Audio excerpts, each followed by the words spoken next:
अस्सलामुअलैकुम, सुबह खैर। कैसे आप सब लोग? ठीक ठाक हैं और ठीक ठाक तो होंगे।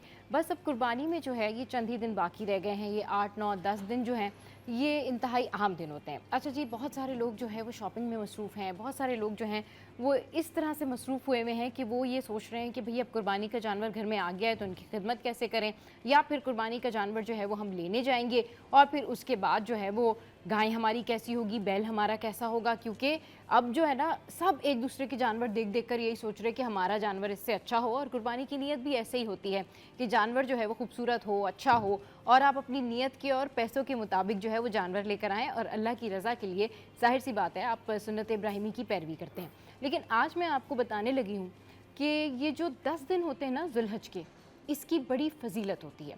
तो ये जो ज़ुल्हज के 10 दिन होते हैं इसकी फ़जीलत इस तरह से होती है कि ये महीना बरकतों का महीना है। और ये पूरे 10 दिन आप जो भी कोई काम करते हैं, ये पूरे 10 दिन आप जो भी चीज़ें करते हैं, नेकियां करते हैं, तहज्जुद पढ़ते हैं, नेक अमाल करते हैं, इसमें जो आपका जो सवाब है वो आम दिनों की बनिस्बत ज़्यादा होता है। तो कोशिश करें इन 10 दिनों में तौबा इस्तग़फ़ार करें। कोशिश करें कि इन 10 दिनों के अंदर जो है वो ज़्यादा से ज़्यादा नेकियां करें और कोशिश करें कि एक दूसरे को माफ़ करें। और ये भी साथ साथ कोशिश करें कि अपनी इबादतें जो हैं उनका दौरानिया बढ़ा लें। और आज क्योंकि जुमा है और जुमे की अपनी सादत और बरकत होती है, तो जुमे वाले दिन दुआओं का एहतमाम, दुरूद शरीफ का एहतमाम जो है वो ज़्यादा से ज़्यादा किया करें। अच्छा जी, तो अब कुछ हम बात कर लेते हैं किस बारे में। अब हम बढ़ते हैं आगे और बात करते हैं आपकी सेहत के हवाले से। अच्छा, सेहत के हवाले से बहुत सारे लोग जो है वो इस बारे में बात कर रहे होते हैं कि हमारे जो है वो दर्द है, टांगों में दर्द है, हड्डियों में दर्द है, हमारी हड्डियां जो हैं वो कमज़ोर हो गई हैं, हमसे जो है वो चला नहीं जाता और हम जो है वो सही से मूव ऑन नहीं कर सकते। अब पहले तो हम तेज़ चल लेते थे लेकिन अब हम तेज़ नहीं चल पाते हैं। और फिर सारा जो ख़वातीन ज़्यादातर अपनी बोन्स के हवाले से, हड्डियों के हवाले से बहुत ज़्यादा शिकायत करती हैं। कुछ लोगों को ऑस्टियोपोरोसिस हो जाता है, कुछ लोगों की जो मीख होती है वो नहीं होती है, डेंसिटी जो बोन डेंसिटी होती है वो नहीं होती, डिफ़ॉर्मिटी हो जाती है। तो बहुत सारे मसाइल जो हैं वो हड्डियों से रिलेटेड होते हैं। और फिर क्या होता है कि बहुत सारी शिकायतें जो है वो हमें सुनने को मिल रही होती हैं। और इन शिकायतों में जो ख़वातीन हैं वो इस बारे में कई सारी कंप्लेंट्स कर रही होती हैं, काफ़ी ज़्यादा बात कर रही होती हैं कि भाई हमें अपनी बोन डेंसिटी के लिए, हमें अपने हड्डियों के लिए, उसकी मजबूती के लिए, मीख के लिए हमें क्या करना चाहिए। तो आपने करना कुछ इस तरीके से है कि आपने गूंद कतीरे का जो है वो इस्तेमाल करना है। अच्छा, अभी इससे पहले जो फुटेजेस आप देख रहे होंगे इसमें आप यहाँ सामने देख सकते हैं कि आपने गूंद कतीरे का इस्तेमाल करना है। और ये बहुत ज़बरदस्त रहता है आपकी हड्डियों के लिए, मीख के लिए। और साथ में अगर आप चाहते हैं कि आपको घबराहट ना हो तो आप इस तरह का ड्रिंक भी बना के स्पेशली गर्मियों में पी सकते हैं। और गूंद कतीरा जो है ये आप खा सकते हैं, ये आपकी हड्डियों के लिए बहुत ज़्यादा बेनिफिशियल है और ये बोन डेंसिटी के लिए जो है वो भी बहुत ज़्यादा बेनिफिशियल है। अच्छा जी, अब आगे बढ़ते हैं और आगे बढ़ते हुए जो है वो आपके साथ में हम सिटी अपडेट्स शेयर करते हैं। और सिटी अपडेट्स जो हैं वो क्या हैं? सिटी अपडेट्स में सबसे पहले हम मौसम की बात कर लेते हैं। और मौसम जो है उसके हवाले से मैं आपको बताती हूँ कि मौसम जो है वो आजकल गर्मी भी है लेकिन हवाएं भी हैं और शाम में जो है वो मौसम कुछ बेहतर भी हो जाता है। तो शहर कायद में गर्मी की शिद्दत बरकरार है, मौसम शदीद गर्म और खुश्क रहने का इम्कान है। पारा 41 डिग्री तक जाएगा, महकमा मौसमियात ने खबरदार कर दिया। मौजूदा दर्जा हरारत 35 डिग्री सेंटीग्रेड है। महकमा मौसमियात गर्मी की शिद्दत 37 डिग्री तक महसूस की जा रही है, महकमा मौसमियात का ऐसा कहना है। जबकि मगरिब सिमत से 15 से 18 किलोमीटर फ़ी घंटा की रफ्तार जो है रफ्तार से हवाएं चल रही। हवा में नमी का तनासुब 40% से कम है। शहरी दोपहर 11 से 3 बजे तक घरों से गैर ज़रूरी ना निकलें, माहिरीन का मशवरा। अच्छा जी, अब गोल्ड की जो कीमतें हैं वो हम आपके साथ में शेयर करते हैं। गोल्ड के प्राइस जो हैं वो कुछ इस तरह से हैं कि आलमी मार्केट में सोना $3,309 फ़ी औंस पर बरकरार है। 1 तोला सोना 3,49,300 रुपये पर बरकरार है। 10 ग्राम सोना 2,99,459 रुपये पर बरकरार है और 1 तोला चांदी की कीमत 3,380 रुपये पर बरकरार है। अच्छा जी, अब आगे बढ़ते हैं और दाल माश जो है वो आपके साथ में शेयर करते हैं। दाल माश जो है उसके होलसेल प्राइस हैं 405। अच्छा, इसके अलावा जो है मूंग की दाल उसके होलसेल प्राइस हैं 310। मसूर की दाल जो है उसके होलसेल प्राइस हैं 250। दाल चना जो है उसके होलसेल प्राइस हैं 340 और काबली चना जो है उसके होलसेल प्राइस हैं 310।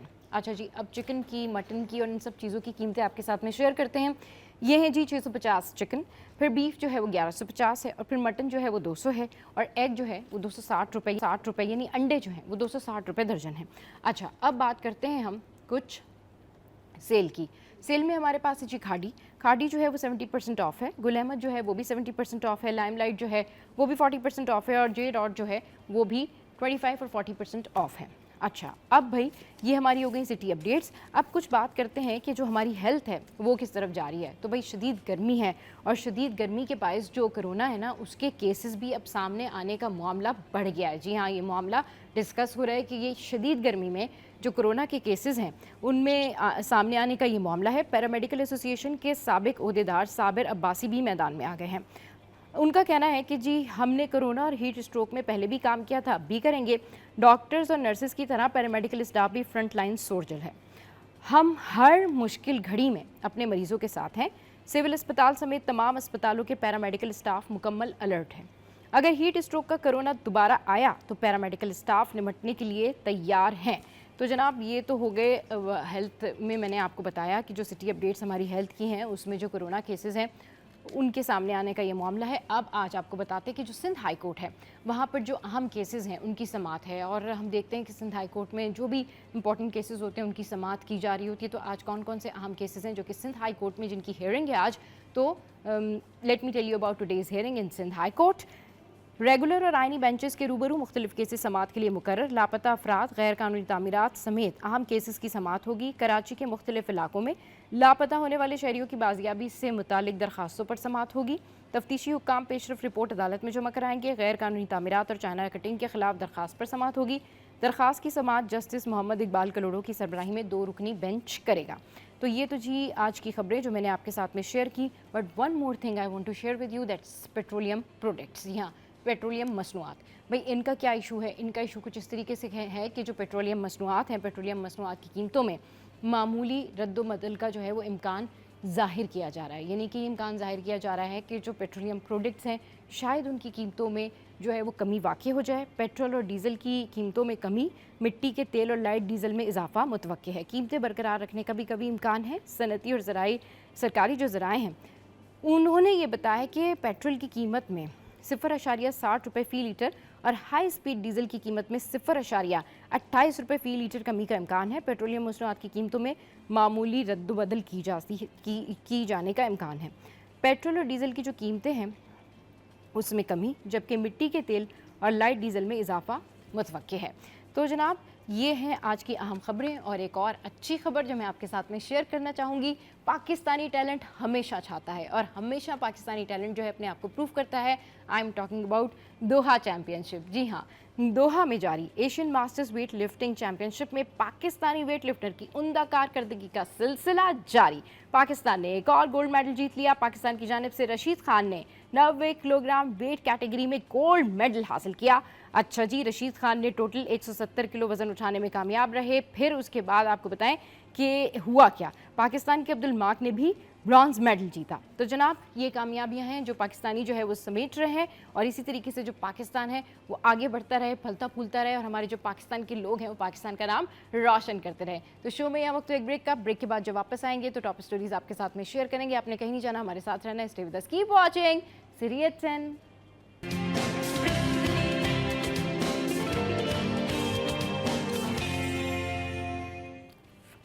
Welcome back. तो जनाब क्योंकि अभी सीनियर करस्पॉन्डेंट्स ने ब्यूरो चीफ कराची अशरफ महीने में ज्वाइन किया, लेकिन उससे पहले खबर आपके साथ में मैं शेयर करती हूँ। इट्स अबाउट एनएडी यूनिवर्सिटी के जी वहाँ पर क्या हो रहा है और तकर्रुरियों के ये मामलात हैं। तो एनएडी यूनिवर्सिटी के हवाले से जो खबर है वो मैं आपके साथ में शेयर करने जा रही हूँ। एनएडी यूनिवर्सिटी में आला सतही तकर्रुरी का ये मामला है। एनएडी टीचर्स एसोसिएशन ने रजिस्ट्रार और कंट्रोलर इम्तहानात की तकर्रुरी के ख़िलाफ़ जो है वो दरख्वास्त दायर कर दी है। अच्छा, ये जो दरख्वास्त दायर की गई है ये इसमें क्या कुछ है और इसमें क्या बात की गई है, इस हवाले से भी मैं आपको अब थोड़ा सा बताती हूँ कि सिलेक्शन बोर्ड ने शफाफियत को नज़रअंदाज करते हुए रजिस्ट्रार और कंट्रोलर इम्तहानात की जो तकर्रुरी है उसकी मंजूरी दी। जो वकील दरख्वास्त गुजार है उनका ये कहना है। अच्छा जी, कंट्रोलर इम्तहानात एनएडी के दाखिला टेस्ट की तैयारी के लिए प्राइवेट कोचिंग सेंटर भी चलाते हैं। इसके अलावा जो है वो जो एडवोकेट उस्मान फारूक एडवोकेट साहब हैं उनका कहना है कि दोहरे किरदार से अखलाकी और पेशा वराना खदशात जो हैं वो लाहक हैं। तो ये तमाम तर मामलात हैं जो कि एनएडी यूनिवर्सिटी में जो है इस वक्त चल रहे हैं। अच्छा जी, अब हम बढ़ते हैं हमारे करस्पॉन्डेंट्स की जानिब। ब्यूरो चीफ कराची अशरफ भाई हमारे साथ मौजूद हैं, सीनियर करस्पॉन्डेंट खुर्शीद भाई हमारे साथ मौजूद हैं। अस्सलाम वालेकुम, वेलकम टू द शो। कैसे हैं आप लोग, ठीक ठाक हैं? वालेकुम अस्सलाम, अल्लाह का शुक्र है, अल्हम्दुलिल्लाह। अच्छा जी, वैसे तो खैर मैंने ये सोचा कि जो है वो आज बात स्टार्ट की जाएगी कि जी कराची में जो अब रौनकें हैं वो बढ़ गई हैं और बकरीद आ गई है और ये सारा कुछ हो गया है। लेकिन यकीन करें, ट्रस्ट में, जब भी मैं ये सोचती हूँ ना कि आज जो है हम इस सेशन का स्टार्ट करेंगे अच्छी खबरों से, तो वहीं पर जो है कुछ ऐसी मेन खबरें, कुछ ऐसी लीड्स, कुछ ऐसी स्टोरीज़ मेरे पास होती हैं कि मुझे ना चाहते हुए भी अमन व अमान और कराची में चोरी डकैती के वाक़यात इस हवालों से बात करनी पड़ती है। अच्छा, ये जो वाक़या मैं आपके साथ में डिस्कस करने जा रही हूँ, ये कोई जो है ना कहीं और वाक़या पेश नहीं आया। ये वाक़या जो है कहना चाहिए कि इसको वाक़या कहें, इंसिडेंट कहें, इसको क्या क्या कहना चाहिए कि अब मीडिया के जो लोग हैं वो भी इन चोरों डकैतों डाकुओं से महफूज नहीं है और मीडिया की टीम्स पर भी इसी तरीके से अटैक करते हैं और मीडिया की टीम्स से भी जो इन्होंने छीना झपटी करनी होती है वो भी चीज़ें ये छीन लेते हैं। CT21 की टीम के साथ भी इसी तरह का वाक़या पेश आया। अशरफ भाई, मैं चाहूँगी ज़रा थोड़ा आप बताएं नाज़रीन को कि हुआ क्या। अच्छा, सब हमारी टीम थी, एक इवेंट कवर करने के लिए जा रही थी। वो बकरा चोरी का था, तो डिसाइड हुआ असाइनमेंट से कि उनको भेजना है। हाँ। तो टीम गई। अब कैमरामैन था, रिपोर्टर था, फिर ड्राइवर था, फिर गाड़ी निकली, फिर मोबाइल जो हमारी किट होती, कैमरा किट थी, ये लोग निकले। तो 5 स्टार नॉर्थ इस्लामाबाद में 5 स्टार क्रॉस कर रहे थे, तो वो उनको एड्रेस समझ रहे थे। तो इतनी देर में वो वहाँ से रॉन्ग वे 2 लोग आ रहे थे बाइक पे, उन्होंने गाड़ी आके रोकी है और उसके बाद जो है, जो हमें अभी तक इनिशियल जो रिपोर्ट मिला है, तो वो उसके बाद उन्होंने मोबाइल और ये सारे और बाकी हमारी कैमरे वगैरह सब ले गए। अब इत्तेफाक ये है कि बकौल हमारे जो कैमरामैन है कि वो घर जाके पैसे देने जा रहे थे कुर्बानी के लिए, वो भी उनके पास पड़े हुए थे 20,000 रुपये, वो कैश भी ले लिया। अच्छा, उन्होंने कंसर्न ये दिखाया कि एक तो वो रॉन्ग वे आए, कुछ धाता वाता नहीं बांधा हुआ था, हम CCTV पे लगे हुए हैं, इंशाल्लाह मिल जाएगी। और उन्होंने दोनों के पास पिस्टल थी और जो बाइक पे आए हैं तो जो पीछे वाला था वो चैम्बर मार के बैठा हुआ था। यानी आप देखें कि कराची शहर, नॉर्थ इस्लामाबाद 5 स्टार, मैं तो वहाँ का पैदाइश है मेरी नॉर्थ इस्लामाबाद की। अब वो इतने बिजी एरिया है क्योंकि फूड स्ट्रीट है 5 स्टार, अगर आप देखें उसके आसपास हर वक्त रश लगा है, आपको कभी रोड खाली नहीं मिलेगी। वहाँ पे आप उसकी हिम्मत देखें कि वो दोनों बाइक पे आ रहे हैं और जब वो करीब आके गाड़ी के पास रोकी है गाड़ी को रॉन्ग वे आके, तो वो आगे वाले ने मतलब टैंकी पे मोटरसाइकिल की वो पिस्टल रखी हुई थी, उसने वो उठाई, पीछे वाले ने पहले से चैम्बर मारा हुआ था। अब आप देखें कि उनको कोई खौफ नहीं है। ये मैं बताना चाह रहा हूँ कि जो मुतलका इदारे हैं वो भी देखें, पुलिस है हमारी टीम। अभी भी मैं आ रहा था, फिर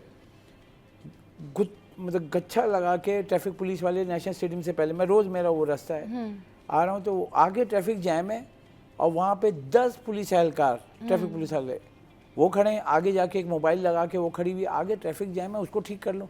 नहीं भाई, हमें चलान करके जो हमें कमीशन मिल रहा है ना, आपको पता ना आजकल तो चलान करके कमीशन मिल रहा है, तो उन्होंने कहा भाई जो जा रहा है उसकी तो भाई ऐसी तैसी कर देनी, ट्रैफिक सही नहीं करनी।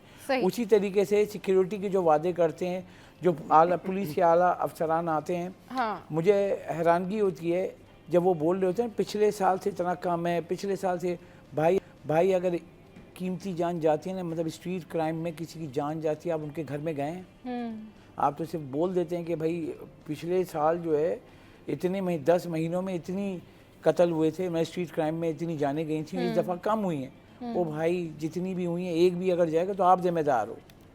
पुलिस के चीफ कौन हो, मतलब जो ऐसी बातें कर रहा है कि यहाँ पे पिछले साल के मुकाबले अभी जो है कम स्ट्रीट वारदातों में कत्ल हुए हैं। कैसे बोल सकते हैं भाई आप अगर कोई वर्ड्स बोल रहे हैं तो आप सोचें तो जिसके घर में हुआ है ना, देखें कोई ना कोई, जैसे मैं निकला हूँ, मेरे घर भी अवस्था है, खुर्शीद भाई निकलते हैं, वो आप निकलती हैं, तो हम कमाने के लिए निकले अपने घर वालों को, इसी तरीके से पूरे शहर के लोग निकलते हैं। और उसके घर में बच्चे हैं, बीवी है, माँ है, घर में कौन कौन है, वो उसका एक वाहिद कफ़ील है, अगर वही चला जाएगा, आप सोचें ना उसके घर पे पूरे 10 लोगों के ख़ानदान पे क़यामत आ जाएगी। आपने ये सोचा है? आप ये सिर्फ ये क्या बोल देते कि पिछले साल के मुकाबले अभी जो स्ट्रीट क्राइम में कमी हुई है, तो भाई कमी हुई है तो हो कैसे रहें? मेरा तो ये सवाल है, मेरे साथ हुए हैं। अब मेन ये है कि वो जो मेरा ये कि आप लाइसेंस देते हो ना, कि मैं और आप पिस्टल लेके घूमे ना, कसम से कहाँ पर होंगे गाड़ी में कि लाइसेंस है नहीं है, ये है, वो रोक लेगी, क्या होगा? वो खुलेआम उनके पास ना लाइसेंस है ना कुछ है, तो कोई तो बैकअप है ना, कुछ तो होगा उनको जो खौफ नहीं है। उनको पता है कि भाई टाइमिंग पुलिस की कब चेंज होती है, उनको बहुत सारी चीज़ें इन्वेस्टिगेशन में आती हैं जो हम लोग भी इन्वेस्टिगेटेड एज ए जर्नलिस्ट हम लोग कर रहे होते हैं। यानी कि वो ऐसे टाइमिंग पे अटैक कर रहे होते हैं या अपनी वारदात कर रहे होते हैं जब उनको पता है पुलिस की जो है नफरी चेंज हो रही है। अब यहाँ पे पुलिस राउंड मार के आएगी, तो अगर एग्जांपल लेता हूँ मैं, क्योंकि 5 स्टार चौरंगी के बाद एक ये है, उसके बाद जो अगला कट है पता कहाँ आएगा, केडीए पे, बीच में से घूम के नहीं आएगा। अब इट्स मीन कि अगर मोबाइल वहाँ से गोल घूम के गई है 5 स्टार से, अब वो केडीए जा रही है, केडीए से घूम के आएगी, इट विल टेक के 10 मिनट लग जाएंगे उसको। तो 10 मिनट मोर देन इनफ कि वो खोल के पिस्टल चैम्बर करके लोगों को पूरी 10 गाड़ियाँ लूट ले, कोई नहीं रोकेगा, क्योंकि वो मोबाइल निकली हुई है, वो 10 मिनट के उसको पता है कि मोबाइल यहाँ से गई। तो ये आप देखें। और अगर यहाँ पे गुच्छा लगा के वो इसलिए बैठे हुए हैं, मैं तो मतलब अब भरोसा जिसे बोलते हैं कि पुलिस पे या इन सब पे, क्योंकि जो वारदातें हो रही हैं भरोसा उठता जा रहा है। हमने अभी एक किया था रिसेंट, मतलब एक पुलिस है वाले यार मिले में क्या ना, वो बकरा चोरी कर रहे हैं, ईद है, फिर उसके बाद दूसरी वारदातें हो रही हैं कि उसमें भी पुलिस, कितनी हमने खबरें चलाई हैं, डकैती में घरों में घुस के जो है सारी वारदात करके। कौन, हमने तो नहीं, आप ही लोगों ने बताया भाई, हमने कहा है कि पुलिस वाले मुलविस।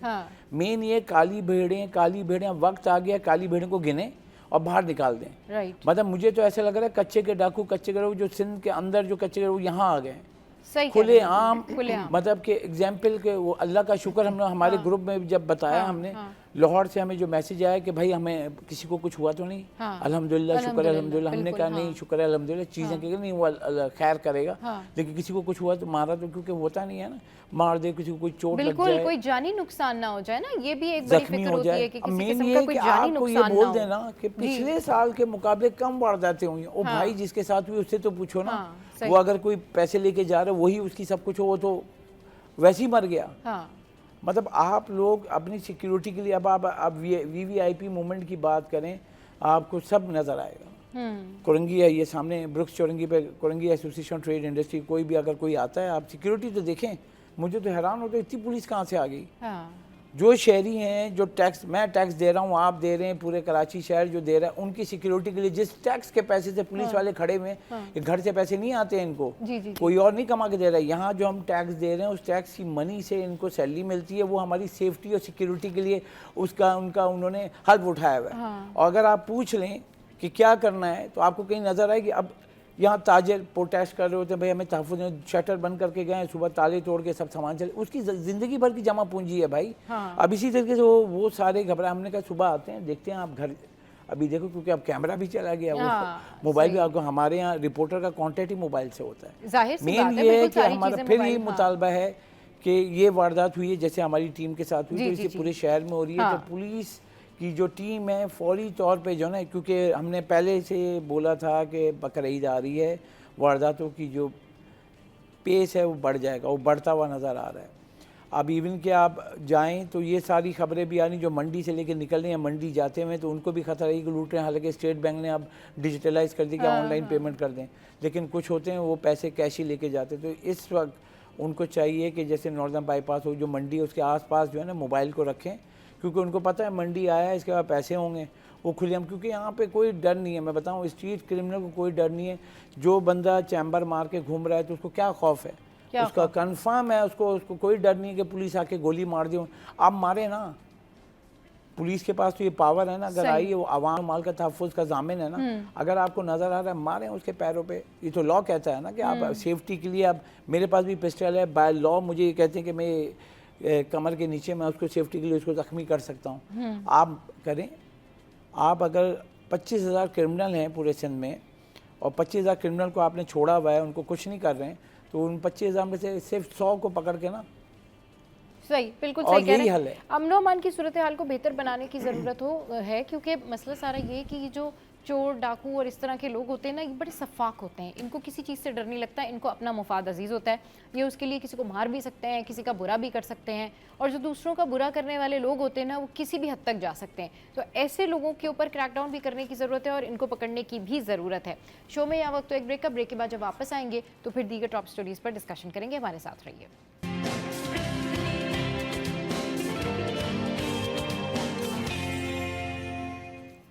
Welcome back. तो एक दफ़ा फिर से हमारे इस सेशन में खुशामदीद। और जिस तरह से हम टॉप स्टोरीज़ शामिल करते हैं उसमें यूजुअली हम यही देख रहे होते हैं कि क्या आज की अहम खबर है। और हमारे सियासतदान जो होते हैं वो चाहे हम उनके ऊपर तनकीद करें या फिर हम उनके हवाले से उनकी पॉलिसीज़ के हवाले से बात करें, लेकिन जब मुल्क का मामला आता है ना तो कोई भी अगर अपने मुल्क के लिए कोई अच्छा स्टेटमेंट भी दे तो उसके ऊपर ज़रूर बात करनी चाहिए। अच्छा, गुज़िश्ता रोज़ जिस तरीके से आपने देखा कि एक के बाद एक जो इंडिया है उसकी पसपाई होती जा रही है, अभी जो फ्रांस के जो थे उनकी फ़ौज के जो तर्जुमान थे उन्होंने भी बाकायदा तौर पर इस हवाले से बात की, और फिर उसके बाद इस तरह से बात करना वाकई फिर इंडिया के लिए एक और पसपाई का सामना है। उसके बाद फिर पाकिस्तान से जिस तरीके से स्टेटमेंट दिए जाते हैं, चाहे पाकिस्तानी आवाम हो या पॉलिटिशियन हो। आई एम टॉकिंग अबाउट शर्जील इनाम मेमन साहब, जिन्होंने एक बड़ा ज़बरदस्त जो है वो स्टेटमेंट दिया और उन्होंने बताया कि वो जब ट्रैवल कर रहे थे तो उनके साथ क्या वाक़या पेश आया और कितने टाइम के बाद उनको ये महसूस हुआ कि जी पाकिस्तानी पासपोर्ट जो है वाकई वो बड़ा पावरफुल हो गया है। ये क्यों कहा, कैसे कहा, किस लिए कहा, ये ज़रा देखिए वो क्या कह रहे हैं।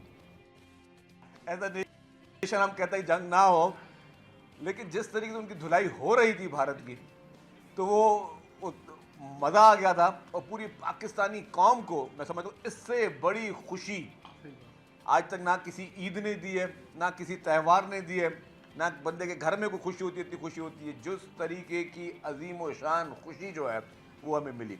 अब जो पाकिस्तानी पासपोर्ट पे घूमने का मज़ा है ना दुनिया में, वो भी कहीं आपको नहीं आएगा।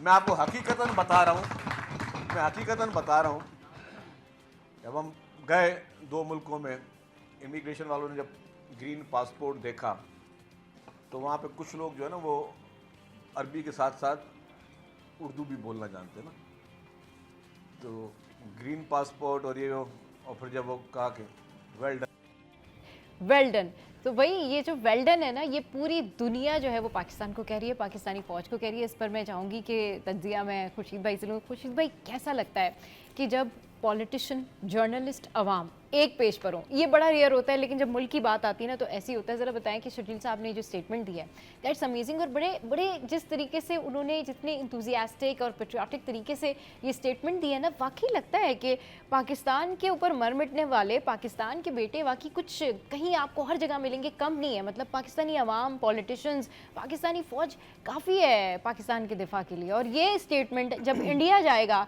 तो आप सोचें कि वहाँ कितनी जो है वो उनको प्रॉब्लम होगी। और वो तो पहले ही प्रॉब्लम का शिकार हैं। वो शशि थरूर साहब जो हैं वो सिफारतकारी के लिए चले गए सब जगह, ये बताने के लिए कि जी हम जो है वो डरपोक नहीं थे, हम कावड़ नहीं थे, हमने जंग बंद नहीं की। ये सारा कुछ बिल्कुल ऐसी है जिस तरह ये शर्जील इनाम मेमन साहब का जो मैसेज है, नैरेटिव है, हाँ, इस तरह के हज़ारों मैसेज, यस, लाखों करोड़ों मैसेज जो है वो इंडिया तक पहुँचे हैं।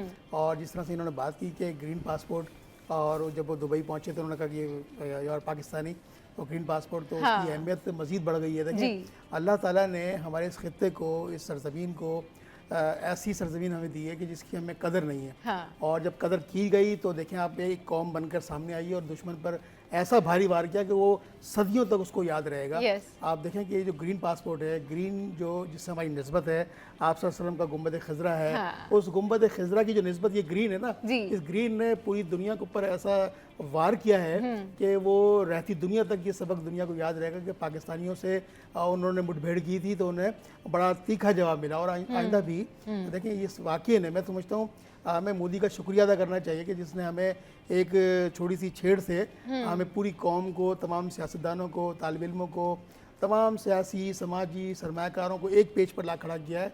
और ये वो वक्त है जिसने हमें मुत्तहद कर दिया और हम बनियान महसूस हो गए। बिल्कुल। अच्छा अशरफ भाई, एक तो शर्जील इनाम मेमन पे मैं आपका कमेंट लेना चाहूँगी, दूसरा एक और मोदी साहब जो हैं, जो मोदी हैं जिनको कहना चाहिए गुजरात के बुचर, इन्होंने अब क्या किया है कि उनको समझ तो आ नहीं रहा है तो उन्होंने पाकिस्तानी अवाम को भी टारगेट किया। उसके बाद एक और स्टेटमेंट जो कि मतलब ये पता नहीं किस स्टेट ऑफ माइंड में रहते हैं, इनका मीडिया भी ऐसे ख्याली दुनिया में रहते हैं, ये खुद भी ये कहते हैं कि जी मतलब इन्होंने हमारे लाहौर के हवाले से कहा कि जी मैं तो वहाँ पर गया और वहाँ पर जो है मुझे देखकर लोगों ने कहा अल्लाहू अकबर, हाय अल्लाह। तो ये ज़रा देखें, ये इस तरह के जो स्टेटमेंट देते हैं कि मैं तो वहाँ बगैर वीज़े के चला गया और पहले वो मेरा मुल्क था। भाई पहले वाले की क्या बात है, पाकिस्तान पाकिस्तान हमारा है और हमारा ही रहेगा, आपका यहाँ कोई ताल्लुक नहीं है। और मैं स्पेशली अशरफ भाई आज मैं ये भी कहना चाहूँगी कि ये जो हालात है ना, इनको देखते हुए बड़ा दिल करता है कि अल्लाह का शुक्र भी अदा करें, और जो हमारे जो कायद-ए-आज़म मोहम्मद अली जिन्ना है ना, उनका हम पे बड़ा लाखों करोड़ों ये एहसान है कि वाकई उन्होंने इस अलहदा वतन के मुतालबा किया, अलहदा वतन लिया, और आज हम सुकून से यहाँ पे रह रहे हैं। देखिए सबा जो कसाई है ना, जी, बकौल मोदी जिसे कसाई बोले, बिलावल भुट्टो चेयरमैन ने कैटेगोरिकली कहा था he is a butcher yes of India. तो उसके बाद आप यकीन करें कि शर्जील इनाम मेमन फेडरेशन ऑफ उन्होंने ये भी बोला कि उसके बाद जो उनकी बीजेपी है, जो पार्टी है सबसे जो मुसलमानों को जी बिल्कुल, हाँ बीजेपी, उसने आप यकीन करें कि हेड मनी यानी कि सर की कीमत लगाई थी बिलावल भुट्टो साहब की, और उसके बाद वो गए भी। तो डरने वाले नहीं हैं हम, हाँ बिल्कुल, और ना डरे हैं, और मतलब एक शुक्र अदा करेंगे। मतलब हम बहुत सारी देखिए तनकीद काम ना करने के इन सब की, लेकिन अगर हम देखें ना, न्यूक्लियर पावर किसने बनाया है आपको पता है, पूरी कौम को पता है कि न्यूक्लियर पावर जो है जुल्फ़िकार अली भुट्टो ने इसका इक़दाम उठाया था सबसे पहले। उसके बाद शहीद बेनज़ीर भुट्टो जिन्होंने सब बड़ा फैसला, आपको पता है इतना प्रेशर था उस वक्त जब शहीद बेनज़ीर मतलब इक़्तिदार में थी, मिसाइल टेक्नोलॉजी कहा कि हम क्यों नहीं बना सकते। तो मिसाइल टेक्नोलॉजी अगर आप जाके चेक करें तो कौन एग्रीमेंट करके लेकर आए, शहीद बेनज़ीर भुट्टो।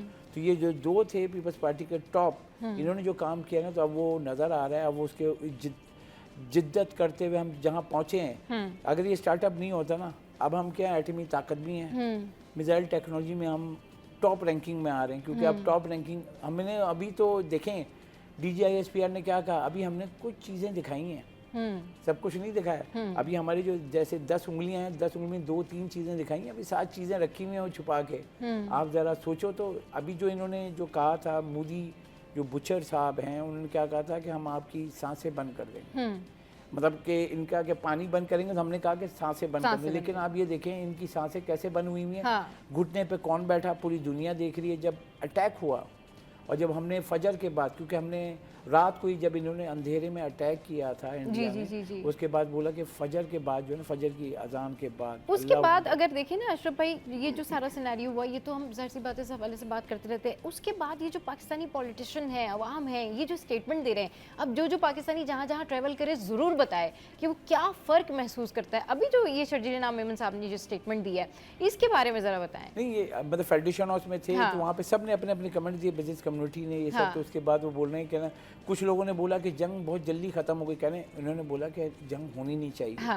ना हमने पहल की, पहल उन्होंने की अंधेरे में। लेकिन जो कहने कि जब हुआ ना, तो कहने मैं अपनी मॉनिटरिंग वाली जो, क्योंकि वजीर इत्तलात भी हैं, तो कहने मॉनिटरिंग इंडियन मीडिया को भी देख रहे थे, पाकिस्तानी मीडिया को भी देख रहे थे। कह रहे मैं तो बैठ के, मैं कराची में बैठा हूँ और मैं यूँ करके देख रहा हूँ, कह रहे इंडिया तो पूरा कराची उड़ा दिया, लाहौर उड़ा दिया, सब उड़ा दिया। हमने कहा ये आ ही नहीं, हम तो यहीं बैठे हुए, हम तो यहीं घूम रहे फिर रहे। कहा कि जब वो पाकिस्तानी मीडिया की बहुत तारीफ की और पूरी मीडिया की, कहने कि हम 2 जंगें, मतलब कि एक तो हमने जंग हमारी पाक फौज ने लड़ी, और दूसरी जंग जो मीडिया ने उनको मुंह तोड़ जवाब दिया ना, क्योंकि देखिए हमने तो अपना काम किया, आपको पता है कि हम सुबह से आ गए थे, और वो उन्होंने बोला भी कि पाकिस्तानी मीडिया के उन्होंने कराची पोर्ट, लाहौर पोर्ट, सारे पोर्ट उड़ा दिए थे। कह रहे हैं उसके बाद आज मुतालबा, कल जो है मुतालबा ये किया है कि इंटरनेशनल जो खबर रसा एजेंसी की जो तमाम रजिस्टर्ड बॉडीज़ हैं, वो नोटिस लें कि इंडिया के इतने बड़े बड़े चैनल इतनी बड़ी झूठी खबरें इंटरनेशनल फॉर्म पे दिखा रहे थे, और वो मुंह के बल गिर गए।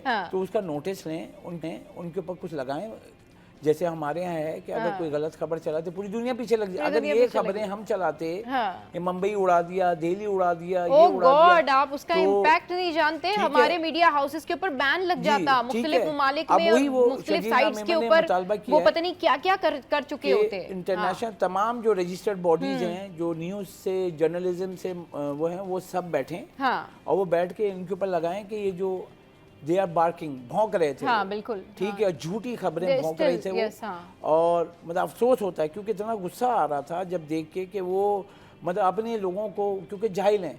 अल्लाह का शुक्र अदा करें उस पाक परवरदिगार का कि हम लोग, ये पाकिस्तान जो है ना, जहाँ जाएगा पूरी दुनिया देखेगी, नज़र भी आएगी। लेकिन हमारा इंडिया से, उससे हम टैक्स टू GDP में हम उनसे बहुत बड़ा मुल्क है, ठीक है, लेकिन हमारी अगर देखें हमारा कर्जा उनसे कम है। हम जो भीख मांगते हैं, कौन भीख मांग रहा है ना, ये प्रूफ भी जाके देख लें आप। सही, हमसे ज्यादा आपने भीख मांगी हुई है। सही, आप जो दिखाते हैं बहुत बड़ी इकोनॉमी हाँ, है। आप तो आपकी जो उनकी जो गरीबों की बस्ती है, जब कोई बड़ा इवेंट हो रहा होता है तो वो बस्ती पूरी जो है ना वो लगा के शेल्टर लगा के पूरी बस्ती छुपा देते हैं, और वहां से जो गरीब आवाम है वो कहते हैं भाई हमारा क्या कसूर है, बताओ दुनिया को, दिखाओ कि हम भी हैं। तादाद में फुटपाथों पे लोग सो रहे, इतनी गुर्बत है वहाँ, बहुत गुर्बत है, बहुत गुर्बत है। और बिल्कुल सही कह रहे हैं। ये जो हमारे साथ जो करम है, अल्लाह पाक के ये शुक्र अदा करना चाहिए कि जो हमारे मुखिया हजरात हैं जो हमारे खुद से सबको खाना देते हैं, तो खा के शुक्र है जाके, वो बिल्कुल ऐसी नहीं फुटपाथों पे आपको हज़ारों लोग सोते हुए मिले। जो भारत में तो ये है ना कि वो शराब पी के गाड़ियाँ चढ़ा देते हैं, 100 आदमी मार देते हैं। जी, जी, जी, इनके तो बड़े बड़े आर्टिस्ट जो इस वक्त बड़ी बातें करते हैं, उनके ऊपर केसेस हैं। सही, गाड़ी चढ़ा दी, मतलब कुचल दिया। आप बातें करते हो पाकिस्तान के खिलाफ, पहले अपने आप को तो इंसान बना लो। इंसान तो है ही नहीं ना ये। वहाँ बैठ के अगर आप हवा में बातें कर रहे हो, अभी आप देखें ना ग्रीन पासपोर्ट का जो, मतलब वो ऐसा लग रहा था, शरील साहब जो बोले ना, कह रहे ऐसे लग रहा था वो यूं पासपोर्ट को छू के ना, कह रहे मतलब एक मैसेज दिया कि अब हम जब पासपोर्ट यहाँ रखें, यहाँ रखें, और उनको बताएं green passport, we are Pakistani, proud to be a Pakistani. और वैसे भी ये चले, ये तो इन्होंने बड़ी ज़बरदस्त बात की, लेकिन वैसे भी अगर आप कनाडा या अमेरिका में आम गोरों से बात करेंगे ना, तो वो उनको अच्छे तरीके से हमारी स्ट्रेंथ पता है, वो पाकिस्तान को अच्छे तरीके से जानते हैं, और वो इसलिए नहीं जानते कि पाकिस्तान में कोई नाच गाने हो रहे हैं या पाकिस्तान जो है पता नहीं गलत एक्टिविटी में प्रमोट करते हैं। वो कहते हैं कि पाकिस्तानी बड़े अच्छे लोग हैं, पाकिस्तानी जो है उनका जो फ़ौज का निज़ाम है बड़ा ज़बरदस्त है, पाकिस्तानी बड़े पेट्रियाटिक हैं, पाकिस्तानी जो है उनके दिल में ईमान है। ये बातें ना गोरे भी करते हैं, लेकिन अगर आप इंडियंस के बारे में पूछेंगे ना, तो इंडियंस पूछते हैं, अगर कोई इंडियन किसी को मिल जाए तो वो पूछते हैं अच्छा आप उस कंट्री से आए जहाँ पर ऐश्वर्या राय होती हैं। तो ये बहुत बड़ा डिफरेंस है पाकिस्तान और इंडिया के दरमियान, कि अगर आप पहचाने जाते हैं तो किस वजह से पहचाने जाते हैं, ये इस पे सोचना आपका काम है। यहाँ वक्त एक ब्रेक का, ब्रेक के बाद जब वापस आएंगे तो फिर मजीद टॉप स्टोरीज डिस्कस करेंगे। Stay with us.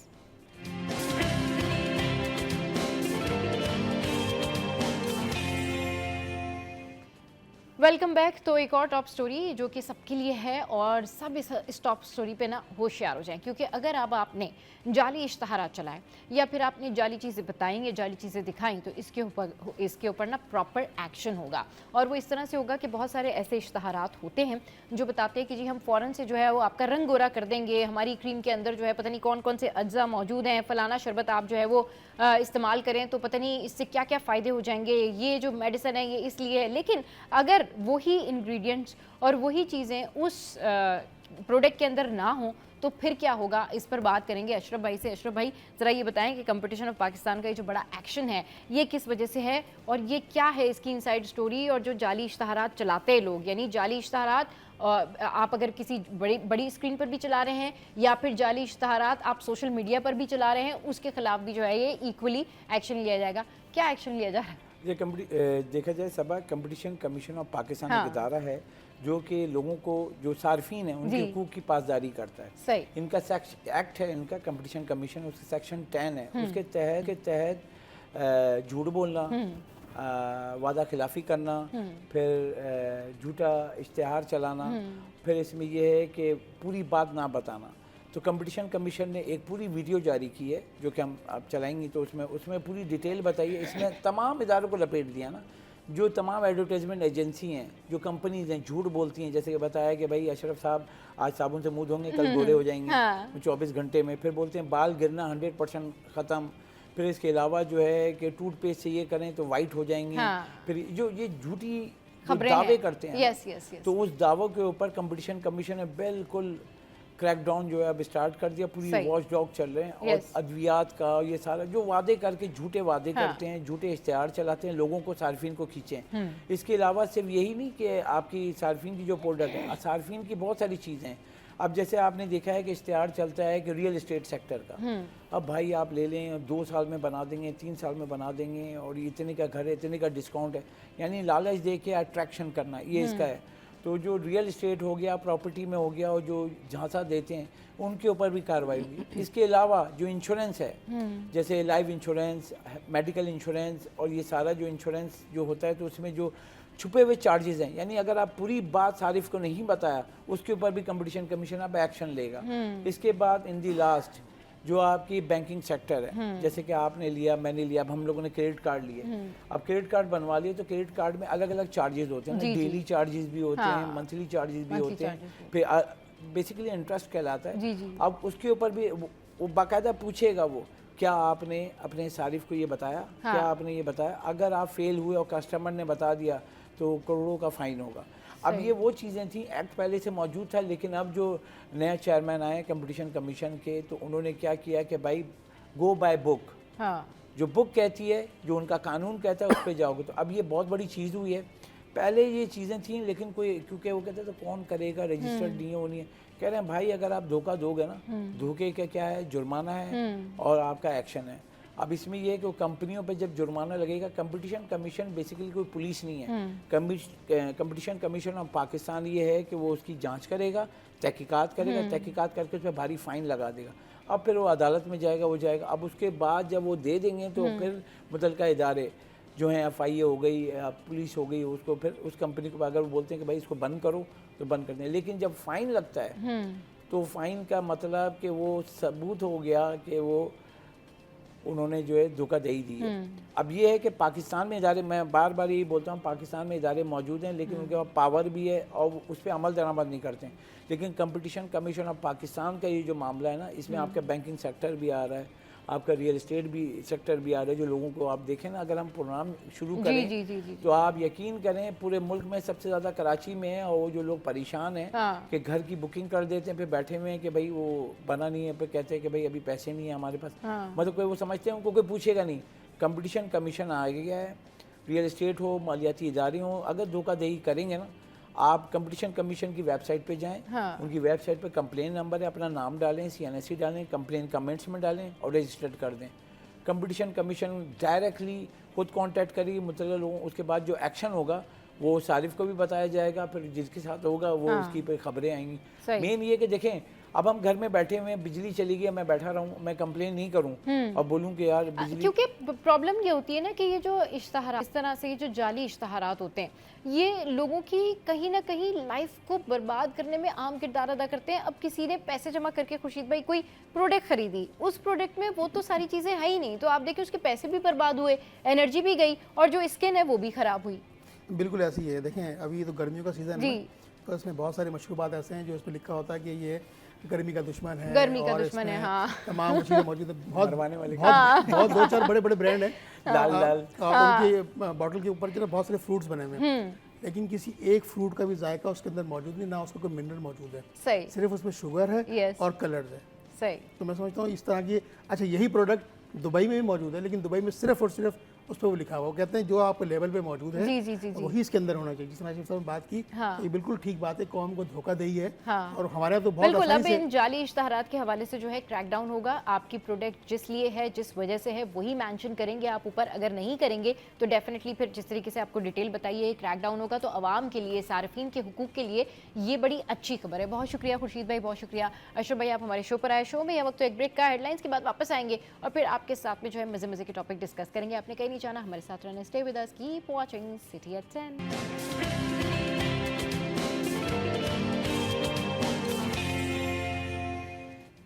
Welcome back. तो अब कुछ बात करते हैं हम कि बहुत सारे लोगों को गुर्दे में पथरी की शिकायत होती है, गुर्दे के दर्द की शिकायत होती है, या फिर वो ये कहते हैं कि हमारा जो यूरिन है उसमें खून आ रहा है, पस आ रही है और दीगर मामलात होते हैं। और पूरी जो किडनी है, पूरा जो आपका सिस्टम है, उसके रिलेटेड आज क्या उसके इश्यूज़ होते हैं, आप लोगों को उस हवाले से क्या फ़ील होता है, आप उसका इलाज किस तरह से करवा रहे हैं, ये भी आप हमें कॉल करके भी बता सकते हैं। तो इस पर बात करने के लिए जो है वो हमारे साथ इस वक्त मौजूद हैं शाह भाई, और उनके साथ मौजूद हैं डॉक्टर अब्दुल हफीज़ साहब, जो कि head of department consultant urology से ताल्लुक़ रखते हैं इंडिस हॉस्पिटल से। अस्सलाम वालेकुम, वेलकम टू द शो। कैसे हैं आप? ठीक ठाक हैं? अच्छा, सबसे पहले तो डॉक्टर साहब ये बताइए कि ये जो गुर्दे की पथरी होती है या जो गुर्दे के मामलात होते हैं, जो कॉम्प्लिकेशंस होती हैं ख़वातीन में भी, मर्दों में भी, इनफैक्ट बच्चों में भी बहुत ज़्यादा, इसकी वजूहात क्या होती हैं? देखें, जो मेन रीज़न जो है हमारे पास, क्योंकि हम पाकिस्तान में रहते हैं, पाकिस्तान में गर्मी बहुत ज़्यादा है, सही, तो सबसे ज़्यादा इंपॉर्टेंट चीज़ है ना पानी का कम पीना है। अच्छा, ठीक है। पानी का कम पीने का मकसद ये है कि जैसे हमारे पास, हम अगर अपनी मौसम को देखें तो तकरीबन 8 से 9 महीने तो गर्मी है, हाँ, तो उसमें पानी जब कम पिया जाता है तो जो यूरिन होता है, जो पेशाब होता है, दे गेट कंसंट्रेटेड, वो गाढ़ा हो जाना। गाढ़ा हो जाता तो उसकी वजह से जो है वो किडनीज में छोटे छोटे स्टोन्स डिपॉजिट होते हैं। हाँ। तो जब वो डिपॉजिट होना शुरू होते हैं, जमा होना शुरू होते हैं, तो वो पत्थर की शक्ल अख्तियार कर लेते हैं। तो हमारे पास बच्चे भी आते हैं, ऑब्वियसली बच्चों में कुछ रीज़न डिफरेंट भी मिल सकते हैं हमें, लेकिन बड़ों में जो अमूमन जो रीज़न देखा गया है वो पानी का कम पीना है। एंड देन सेकंड ऑब्वियसली किसी वालिद को या उसकी वालदा को या उसकी बहन को स्टोन्स हैं तो फिर वो उनके बच्चों में आता है स्टोन्स। तो ये मोस्ट कॉमन रीज़न, ये मोस्ट कॉमन रीज़न, ये तो उसके साइन एंड सिम्टम्स हो गए कि भाई इस वजह से होता है। सर इसका सोल्यूशन क्या है डॉक्टर साहब? अगर किसी को पेन फील होता है या किसी को जो होता है यूटीआई ट्रैक इन्फेक्शन होता है, इसकी पहली जो प्राइमरी जो साइन एंड सिम्टम्स होता है उसमें तो यही होता है ना कि आपको यूटीआई से ही शुरू होता है और उसके बाद फिर आगे इसके कॉम्प्लिकेशंस बढ़ जाते हैं। तो थोड़ा सा ये बताएं कि इसकी ट्रीटमेंट क्या होनी चाहिए और कब डॉक्टर के पास फ़ौरन आ जाना चाहिए? देखिए, पेशाब में खून आना या पेशाब में जलन होना, तो ये तो अलार्मिंग साइन होता है कि आपको गुर्दे के सर्जन के पास जाना चाहिए।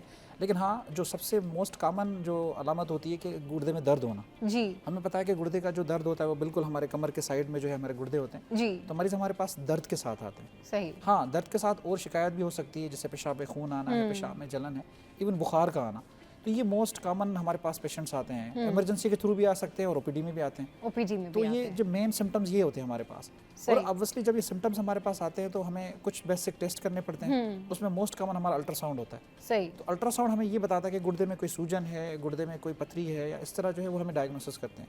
सही। हाँ, फिर पेशाब के टेस्ट भी किए जाते हैं, जिसमें पेशाब के इन्फेक्शन का टेस्ट होता है, गुर्दे का टेस्ट होता है। तो इस तरह हम फिर डायग्नोस करते हैं पेशेंट को। फिर उस तरह से डायग्नोस करते हैं। ट्रीटमेंट क्या होती है इसकी? देखें, डिपेंड करता है कि जो स्टोन है वो गुर्दे में किस जगह पे है, गुर्दे में उसकी स्टोन की साइज़ क्या है, सही। एंड गुर्दे की शक्ल में कोई तब्दीली तो नहीं आ रही, इसको देख के फिर हम डिसाइड करते हैं। इसको देख के डिसाइड करते हैं। सही। शाह भाई, इसका क्या हल है? जो लोग जिनकी पथरी होती है गुर्दे में, जिनको इन्फेक्शन होता है और इस तकलीफ से जो लोग गुजर रहे होते हैं, उसके लिए क्या करना चाहिए? देखो बेटा, इसमें मैं तो डॉक्टर साहब की बात को भी फॉलो करूँगा। हाँ। कि बहुत बेहतर पानी का इस्तेमाल कम होने की वजह भी है, पानी साफ़ ना आने की वजह भी है। दूसरी चीज़ ये है कि बेतहाशा कैल्शियम का इस्तेमाल किडनी में स्टोन का सबब बनता है। मुख्तलिफ जो है जैसे मेथी, पालक, ऐसी चीज़ों का इस्तेमाल हुआ, लोबिया हुआ, ये यूरिक एसिड को भी बढ़ाती हैं, क्रेटिनाइन को भी बढ़ाती हैं और गुर्दे में इन्फेक्शन भी पैदा करती हैं। सही। तो इसलिए इन चीज़ों का इस्तेमाल करें अगर आप सेहतमंद हैं तो। अगर आपकी किडनी में थोड़ी सी भी कॉम्प्लिकेशंस पैदा होती हैं, जैसे ब्लड का आ जाना या पस का आ जाना या अमोनिया का अखराज होना, ऐसे बहुत सारी चीज़ें होती हैं, तो फौरी तौर पे सबसे पहले आपकी जो ज़रूरत है वो आपका करीबी डॉक्टर है। राइट। आप अपने करीबी डॉक्टर के पास जाएं, बजाय आप किसी पड़ोसी से मशवरा करें। आप उससे ना करें, उनके पास डिग्री नहीं होती है।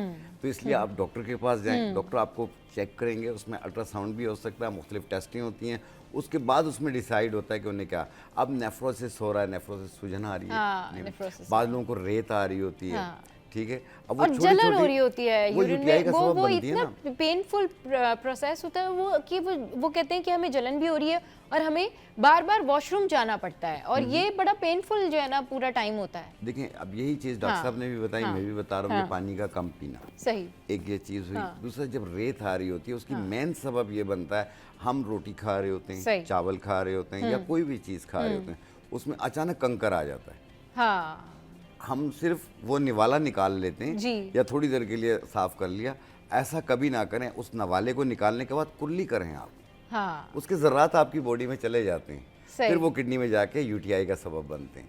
तो इसलिए ये एक चीज़ है। और पानी का टेक इसलिए ज़्यादा रखें कि आपकी नीड है, वो पसीना आपका जितना आ रहा है, अब इसमें यूरिन जितना पास हो रहा है, आपकी बॉडी में पानी की मिकदार भी होनी चाहिए। सही। और इसको ठीक करने के लिए अगर आपको रेत आ रही है, यूरिन में बर्निंग फील हो रही है, हमारी एक जड़ी बूटी आती है गोखरू के नाम से, अच्छा। कांटेदार होती है। गोखरू बूटी 1 चम्मच और सरफुका बूटी 1 चम्मच साबुत 1 गिलास पानी में भिगो दें, सुबह निहार पेट छान के पी लें। ये यूरिन आवर होती है और साथ में ये जो रेत आ रही होती है ये उसको भी ख़त्म करती है, यूटीआई को भी ख़त्म करती है। यूटीआई को भी ख़त्म करती है। अच्छा, ये बताइएगा डॉक्टर साहब कि इससे बचाव कैसे मुमकिन है? कितने गिलास दिन में पानी पीना चाहिए?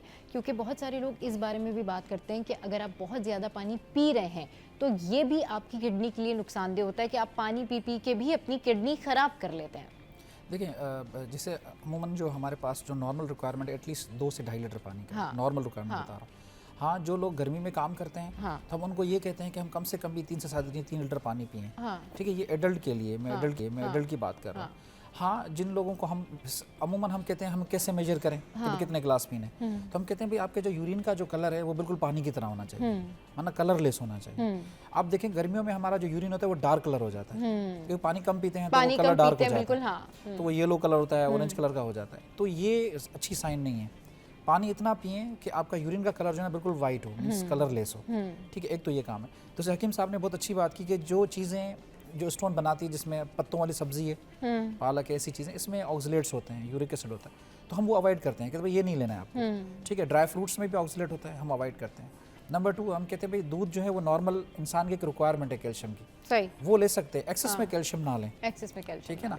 जिन लोगों का वजन ज़्यादा है हम कहते हैं भाई वजन को कम करें, तो ओबेसिटी भी is one of the factor है कि स्टोन बनाती है। स्टोन बना, तो ये प्रिवेंटिव मेजर्स हम हर पेशेंट को बताते हैं। सही, जब भी हमारे पास आते हैं भाई जिनको स्टोन डिजीज़ होती है कि हम कैसे बचाव कर सकते हैं, कैसे बचाव तो ये करें। चीज़ें हैं। सही। तो अल्लाह ने जो सिस्टम रखा है कि भाई जिनको स्टोन्स बनते हैं तो उनको ये चीज़ें हम मना कर देते हैं। सही। नॉर्मल अल्लाह ने जिनको सेहतमंद रखा है वो नॉर्मल चीज़ें खा रहे होते हैं, दे आर परफेक्टली फाइन। तो ये सही। बेसिक चीज़ें हैं जो हम उनको कहते हैं। बेसिक चीज़ें जो। अच्छा शाह भाई, किस तरीके से बचाव मुमकिन है?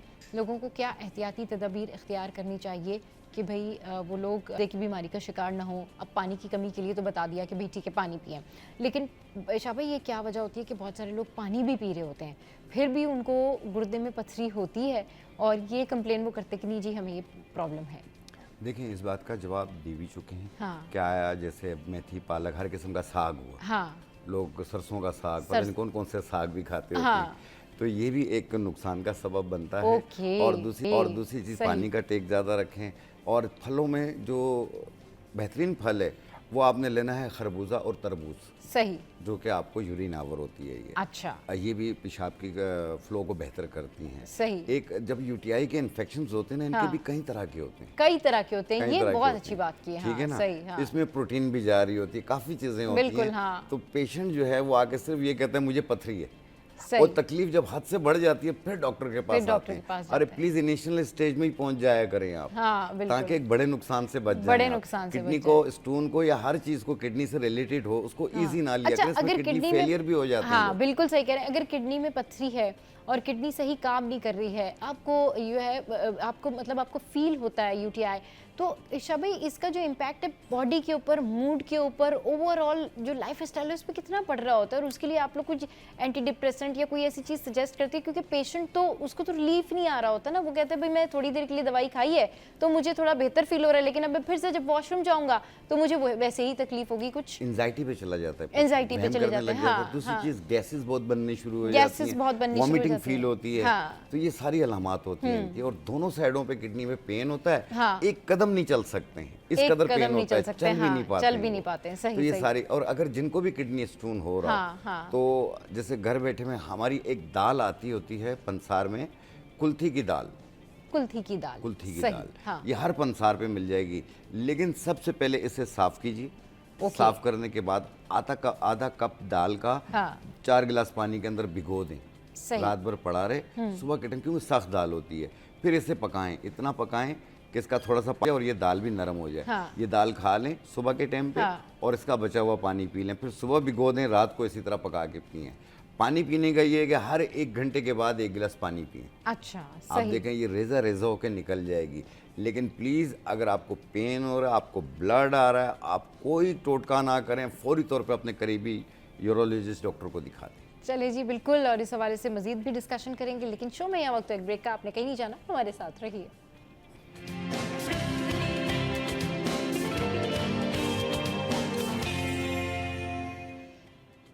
Welcome back. तो बात हो रही है गुर्दे की पथरी के हवाले से। डॉक्टर साहब भी हमारे साथ मौजूद हैं और शाह भाई भी हमारे साथ मौजूद हैं। डॉक्टर साहब, क्या क्या कॉम्प्लिकेशंस लेकर पेशेंट्स आते हैं? कॉमन कंप्लेंट्स क्या होती हैं पेशेंट्स की? देखें, जैसे स्टोन हमने बात की कि स्टोन अगर किसी के किडनी में है तो वो किडनी को ब्लॉक भी कर सकता है। सही। उसको हम हाइड्रोनेफ्रोसिस कहते हैं कि भाई गुर्दा फूल जाना, गुर्दा सूज जाना। जी जी।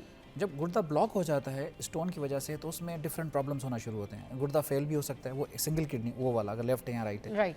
नंबर 1। नंबर 2, अगर किडनी ब्लॉक है तो उसमें पस बनना शुरू हो सकता है, जिसको हम पायोनेफ्रोसिस कहते हैं, भाई पस बन गई गुर्दे में। नंबर 3 ये है कि जो कभी कभी इतना इन्फेक्शन की वजह से वो गुर्दे छोटे भी हो जाते हैं। हाँ, इन्फेक्शन shrink भी चल हो चल जाते के हैं, हाँ, shrink हो बिल्कुल जाना। सही कह रहे हैं, हाँ, तो shrink वो हो चल जाते हैं, चल के ना वो गुर्दा छोटा हो जाता है। गुर्दा छोटा हो जाता अल्लाह माफ़ करे, अगर ऐसे भी हमारे पास पेशेंट्स आते हैं जिनके दोनों किडनीज में स्टोन्स हैं और दोनों गुर्दे ब्लॉक हैं। है। हाँ, जब दोनों गुर्दे ब्लॉक होते हैं तो वो रीनल फेलियर में चला, क्योंकि अल्लाह का सिस्टम रखा हुआ है, एक गुर्दा खराब होगा तो दूसरा फंक्शन करेगा और वो उसको फंक्शन कंपनसेट करेगा, करेगा। हाँ, हाँ, हाँ, लेकिन अगर मरीज हमारे पास दोनों स्टोन्स के साथ आते हैं, बहुत आते हैं। हाँ, हमारे पास पाकिस्तान में हम एक ये स्टोन बेल्ट है, अगर आप दुनिया का ग्लोब देखेंगे तो पाकिस्तान, इंडिया, नेपाल, बांग्लादेश एक ही बेल्ट में आते हैं। हाँ, हमारे पास हमारे ओपीडी में 70 से 80% लोग सिर्फ स्टोन के साथ आते हैं। सही, अगर मैं क्लिनिक में 50 मरीज देखता हूँ तो समझे 35 मरीज मेरे जो हैं वो स्टोन के हैं। स्टोन के, हाँ, तो मोस्ट कॉमन है। तो ये बहुत इंपॉर्टेंट है कि भाई रीनल फेलियर हो सकता हाँ। है, इन्फेक्शन हो सकता है, पायोनेफ्रोसिस हो सकती है, दोनों गुर्दे इन्फेक्शन जैसे हो अच्छा डॉक्टर साहब, ये क्रिएटिनिन के हवाले से क्या कहा जाता है, ये इसका क्या कॉज होता है जो कहते हैं it effects a lot on kidney? देखें, क्रेटिनिन जो है ना एक प्रोटीन है हाँ। जो कि हमें ये बताता है कि अगर हम किसी का रीनल फंक्शन देखते हैं, गुर्दे का फंक्शन, तो बिल्कुल। हम खून में क्रेटिनिन लेवल कराते हैं। लेवल चेक करवाते तो हैं नॉर्मल उसका, हाँ। क्रेटिनिन जो है वो it should not be more than 1.2, normal 1.2 है, इससे ज़्यादा जाएगा तो ये हमें इंडिकेट करता है कि सही, हमें गुर्दे में अगर प्रॉब्लम 1.2 से ज़्यादा क्रिएटिनिन जाएगा तो ये इंडिकेशन है कि आपकी जो किडनी है वो फेलियर की तरफ जा रही Yes. है। ओह माय गॉड, अच्छा तो उसके लिए फिर आप इंस्टेंट क्या कर रहे हो? देखें, इस पे डिपेंड करता है कि मरीज़ हमारे पास आता है उसकी एज 60 ईयर है, हाँ, तो अगर उसका 1.3 या 1.4 भी है ना तो हम कहते हैं यार ठीक है, क्योंकि इट्स प्रोलॉन्ग लाइफ उन्होंने किया, तो kidney slowly they are bit weaker. सही, हाँ, अगर यंग बंदा आया हमारे पास 1.4, 1.5, 1.6, तो इसका मकसद है कि कोई प्रॉब्लम है इनसे, तो फिर हमें एवेल्यूएट करना पड़ता है। हाँ, उसमें काफ़ी चीज़ें होती हैं, जिसमें अल्ट्रासाउंड मैंने कहा कि जी, बेसिक जी, टेस्ट होता है, अल्ट्रासाउंड है, क्रेटिनिन हमने पहले करा लिया, हाँ, हाँ, एंड देन हम फिर हिस्ट्री भी लेते हैं कि आपको History ब्लड लेते प्रेशर तो नहीं है, हाँ, शुगर तो नहीं है। शुगर तो नहीं है, पूरी दुनिया में सबसे ज़्यादा जो इम्पोर्टेंट रीज़न है गुर्दे फेल होने का वो शुगर और ब्लड प्रेशर है। शुगर ब्लड प्रेशर है। अच्छा, इसमें स्ट्रेस ऐड ऑन किया जा सकता है? हाँ, ऑब्वियसली स्ट्रेस का तो पूरे बॉडी पे इफेक्ट होता है ना, पूरी जैसे बॉडी कि पे किसी इफेक्ट को होता है, स्ट्रेस होता क्योंकि है। मैं बहुत सारे डॉक्टर्स वगैरह जब बात कर रहे होते हैं तो वो ये ज़रूर मेंशन करते हैं कि अगर आप बहुत ज़्यादा स्ट्रेस लेते हैं तो आपकी किडनीज जो है उसके ऊपर असर पड़ता है और उनकी जो एफिशिएंसी है, यानी उनकी जो वर्किंग एफिशिएंसी है उसके ऊपर काफ़ी फ़र्क पड़ता है, वो इम्पैक्टफुल होती हैं और फिर वो वहाँ से आप देखिए कि प्रॉब्लम शुरू होती है। क्योंकि ये बहुत सारे लोगों के साथ होता है कि उनका जो एंजाइटी लेवल जब बढ़ जाए तो या तो उनको बहुत ज़्यादा यूरिन की शिकायत हो रही होती है या फिर वो ये कह रहे होते हैं कि जी हमें यूरिन पास नहीं हो रहा। तो इसका क्या होता है सारा सिलसिला? देखिए, एंजाइटी रिलेटेड तो ये है, जैसे हाँ। कुछ लोग बहुत एंशियस होते हैं, हाँ। वो हर 10 मिनट के बाद यूरिन के लिए जा रहे होते हैं। एग्जैक्टली, हम काफ़ी चीज़ें उनको एवेल्यूएट करते हैं, जिसमें हमने इन्फेक्शन को रूल आउट किया, कल्चर यूरिन कल्चर करा लिया, Yes. अल्ट्रासाउंड करा लिया, ब्लडर को देख लिया। राइट, उसके बाद जो है ना पेशेंट के दूसरे सिम्टम्स भी होते हैं हाँ, एंजाइटी के साथ। तो एंजाइटी जो है ना एज ए जनरल टर्म है जो कि पूरी बॉडी पे इफेक्ट करता है। तो इस तरह पेशेंट हमारे पास हम कहते हैं यार he has more anxiety related this disorder, सही, तो उसकी वजह से बॉडी में ना स्ट्रेस हार्मोन रिलीज होते हैं हाँ, जो कि बॉडी पे पूरा इफेक्ट करते हैं, आपके हार्ट में भी Affect इफेक्ट करते हैं, करेंगे, हाँ। आपके इंटेस्टाइन में भी करेंगे, आपके सही, किडनीज पे भी करेंगे। हाँ, तो इट्स ए जनरल टर्म है एंजाइटी, सही, लेकिन कोई बिल्कुल। डेफिनेट काज हमें देखना जरूर होता है। इनका कॉजेज देखना ज़रूरी होता है क्योंकि जो इनके मेन कॉजेज होते हैं ना कि अगर आप बार बार जाते हैं वॉशरूम और आपको लगता है कि बार बार जो है वो आपको यूरिन पास हो रहा है या आप कंट्रोल नहीं कर पा रहे हैं, तो कहीं ना कहीं आप स्ट्रेस में हैं और डेफिनेटली इसकी वजह से जो आपकी दिल की धड़कन है वो भी ज़्यादा बढ़ जाती है, टैकीकार्डिया जिसको कहते हैं, और उसकी वजह से आपको ज़रूर चेक करवाना चाहिए अपनी हेल्थ भी। इसके लिए सबसे पहले इनिशियली अगर आपके टेस्ट आते हैं, आप फील करते हैं कि आप फिट हैं या फाइन हैं, तो फिर सबसे पहले आपको अपनी हेल्थ, एक्सरसाइज और डाइट पर कंट्रोल करने की ज़रूरत है। अगर कोई कॉम्प्लिकेशन आता है तो फिर आपको ट्रीटमेंट कराने की ज़रूरत है। शाह भाई, क्या करना चाहिए जब इस तरह की सूरत हाल हो लोगों में कि वो स्ट्रेस में भी हों, परेशान भी हों, किडनी का प्रॉब्लम भी चल रहा है, तो इसके लिए कौन सी ऐसी दवाएं होती हैं जो उनको दी जाती हैं, या फिर आप ऐसी कौन सी ग़िज़ाएं उनको सजेस्ट करते हैं कि भाई आप खाने में ये खा लें तो थोड़ी आपको कुव्वत आ जाएगी, थोड़ी आपकी जो कमज़ोरी है वो दूर हो जाएगी? ये ज़रा थोड़ा सा बताएं। देखें, एक तो सबसे पहली बात यह है कि हाँ। जो आपने डायबिटीज़ का जिक्र किया, जी, शुगर और blood pressure up and down होगा, इसका हाँ। डायरेक्ट असर आपके दिल पे और आपके गुर्दों पे आएगा। हाँ, और इसकी वजह से क्रेटिनाइन का जो नॉर्मल रेंज कहलाती जी। है वो 0.6 से लेके 1.2 तक होती सही, है। ठीक। और अगर इसमें बढ़ने शुरू हो जाए हाँ। तो फिर आपको अलार्म हो जाता है कि अब हाँ। आपका यूरिन बनना या तो कम हो रहा है या या तो उसमें कोई इन्फेक्शन आ रहा है, Infection जिसकी वजह से सही। फिर जब क्रेटिनाइन में जब चेंजिंग्स आना शुरू होती हैं तो उसमें यूरिक एसिड, यूरिया सब डिसबैलेंस होना शुरू हो जाता है सही, और इसमें इन्फेक्शन बॉडी में फैलना शुरू होता है। सही, एक इसका ख्याल रखिए आप कि अगर ऐसी कैफियत हो रही हो तो प्लीज़ फौरी तौर पे अपने करीबी डॉक्टर को दिखाइए। हाँ। दूसरी चीज़ ये है कि जो आपने कहा कि जब ऐसी अलामत होती है कि एंजाइटी की वजह से यूरिन बार बार हाँ, बार-बार अब यूरिन का बार बार आना एंजाइटी की वजह से भी हो सकता है और प्रोस्टेट ग्लैंड्स की वजह से हाँ भी हो बिल्कुल, दोनों सिम्टम्स हो सकते हैं, दोनों ठीक है ना? दोनों कॉम्प्लिकेशंस हो तो सकते हैं। इसको भी बिल्कुल, आप हाँ। मद्देनजर सही, रखिए। हाँ। अगर आपको प्रोस्टेट ग्लैंड्स की शिकायत रहने लगी है और यूरिन का रुक रुक के आना या उसका फ्लो का उस तरह नहीं होना जिस तरह पहले था जी, जी, जी। और कंट्रोल नहीं होना कि भागना पड़े आपको, तो उसको ठीक करने के लिए हमारी 2 जड़ी बूटियां ले लें। एक बहुफली बूटी आती है, अच्छा, उसकी 1 चम्मच 1 गिलास पानी में डालें और गोखरू बूटी 1 चम्मच 1 गिलास पानी में डालें, रात भर पड़ा रहे, सही। सुबह निहार पेट छान के पी लें। सही। 2-3 महीने यूज करना होगा, हाँ। आस्ते आस्ते ठीक होना शुरू होंगे। लेकिन अगर कोई भी डॉक्टर की मेडिकेशन चल रही है तो खुदारा उसे एक दिन के लिए भी ना रोकें, उसका मशवरा भी जारी रखें और उसकी दवाएं भी जारी रखें। आप एक चीज़, दूसरी चीज़ मैं आपको एक चीज़ बताऊंगा इस प्लेटफॉर्म में कि अपने जब डॉक्टर आपको कहते हैं ना कि आपने 7 दिन के बाद मुझे दिखाना है, तो प्लीज़ फॉलो अप ज़रूर कर लिया करें, वो आपकी बेहतरी के लिए बताते हैं। सही कह रहे हैं बिल्कुल कि फॉलो अप जरूर करें। यूजुअली ये होता है कि अगर एक ही दवाई से ठीक हो गया ना कोई, तो वो दोबारा नहीं आते, फिर वो उसके बाद ठीक नहीं दोबारा होता। हाँ वो बाद में रिपीट होता है, शिद्दत से वापस इन्फेक्शन रिपीट होता है। बिल्कुल सही कह रहे हैं कि वो रिकरेंट होता है, वो दोबारा जो है वो रिपीट होता है। और ये यूटीआई इन्फेक्शंस में मोस्ट ऑफ द टाइम होता है कि ये इन्फेक्शंस रिपीट होते हैं, सर ये साइकिल रिपीटेड होती है। तो लोगों को कब तक आना चाहिए, लोगों को कब तक तसल्ली कर लेनी चाहिए कि भाई ठीक है, now we are fine now? देखिए इसी में यही बात है कि हकीम साहब ने सही कहा कि follow up is very important. हाँ। पेशेंट हमारे पास जब आता है तो हम मेडिकली ट्रीट करते हैं, मेडिसिन लिख दी हमने, प्रोस्टेट की दवाई लिख दी। हाँ। पेशेंट को हफ्ते में बहुत रिलीव अच्छा मिल जाता है, पेशेंट का मैं तो बहुत अच्छा हो गया, बहुत अच्छा हो फिर वो आता नहीं है। हाँ। जैसे वो लास्ट फॉलो अप हो गया, बिल्कुल फिर उसमें हम ये होता है कि हम पहले वीकली बुलाते हैं, फिर कहते हैं भाई महीने में 1 दफ़ा ज़रूर दिखा दें। फिर हम असेस करते हैं कि पेशेंट सिम्टम्स वाइज बहुत अच्छा है, हम उसका वर्कअप भी कराते हैं, अल्ट्रासाउंड करा लिया, फ्लो का टेस्ट देख लिया। उसके बाद हम मरीज़ को कहते हैं एटलीस्ट आप 4 से 6 महीने में 1 दफ़ा ज़रूर आएँ। एक दफा जरूर आए, बिल्कुल, क्योंकि वो फॉलो अप बड़ा जरूरी होता है ना। लोग टेस्ट नहीं करवाते, लोग ये नहीं देखते कि भाई हमने अपनी जो बॉडी है उसके जो पार्ट्स हैं, अगर हम जानेंगे कि उनकी क्या एफिशिएंसी है, उनकी क्या कारकर्दगी है, तो ही हम फिर अच्छी हेल्थ और अच्छी ज़िंदगी जिएंगे ना। लोग टेस्ट से क्यों भागते हैं? डॉक्टर साहब आप लोग क्या बहुत ज़्यादा टेस्ट लिख के दे देते हैं लोगों को, बहुत ज़्यादा लंबा प्रेस्क्रिप्शन लिख के दे देते हैं? नहीं ऐसे नहीं है। ऑब्वियसली जो इम्पोर्टेंट टेस्ट होते हैं, जी। अब देखें ना, कोई किडनी प्रॉब्लम के साथ आता है तो बेसिक टेस्ट तो लाजमी है, जिसमें क्रेटिनिन हो गया, जी। यूरिन के इन्फेक्शन का टेस्ट हो Yes, गया, yes. और अल्ट्रासाउंड हो गया। ये 3 तो बेसिक टेस्ट हैं। हाँ। ये तो लिखना ही लिखना है ना। हाँ। ज़्यादा टेस्ट नहीं लिखते हैं, वो एक लोगों का कॉन्सेप्ट होता है कि ज़्यादा लिख रहे हैं, लेकिन एज फार एज मैं अगर देखूँ तो मैं ज़्यादा टेस्ट भी नहीं लिखता और ज़्यादा मेडिसिन भी नहीं लिखता। सही। 1 या 2 जो नेसेसरी होती है वो हम लिखते हैं। वो लिखते हैं। हाँ अल्हम्दुलिल्लाह मरीज़ बेहतर हो जाते हैं, बस ये चीज़ है। लेकिन एक चीज़ मैं जी। बताऊंगा, टेस्ट कुछ ज़रूरी भी होते हैं कि जाहिर बात है, एक बहुत मर्ज को जरूरी भी diagnose होते हैं, करना बहुत होता है। जरूरी होते हैं भाई टेस्ट, ठीक है, वाकई बहुत लेकिन जरूरी अगर होते हैं। 40 प्लस एज हो गई है हाँ। तो प्लीज़ अपना साल में एक बार अपना एग्जीक्यूटिव चेकअप ज़रूर करवा लिया करें, हाँ सही। वो आप लोगों के लिए बहुत बेहतर रहेगा। चले जी ठीक है, तो ये जो बहुत बेहतर रहेगा और अपना टेस्ट जो है वो आप लोगों ने ज़रूर कराना है। तो शो में यहाँ वक्त तो एक ब्रेक का, हमारे साथ रहिए।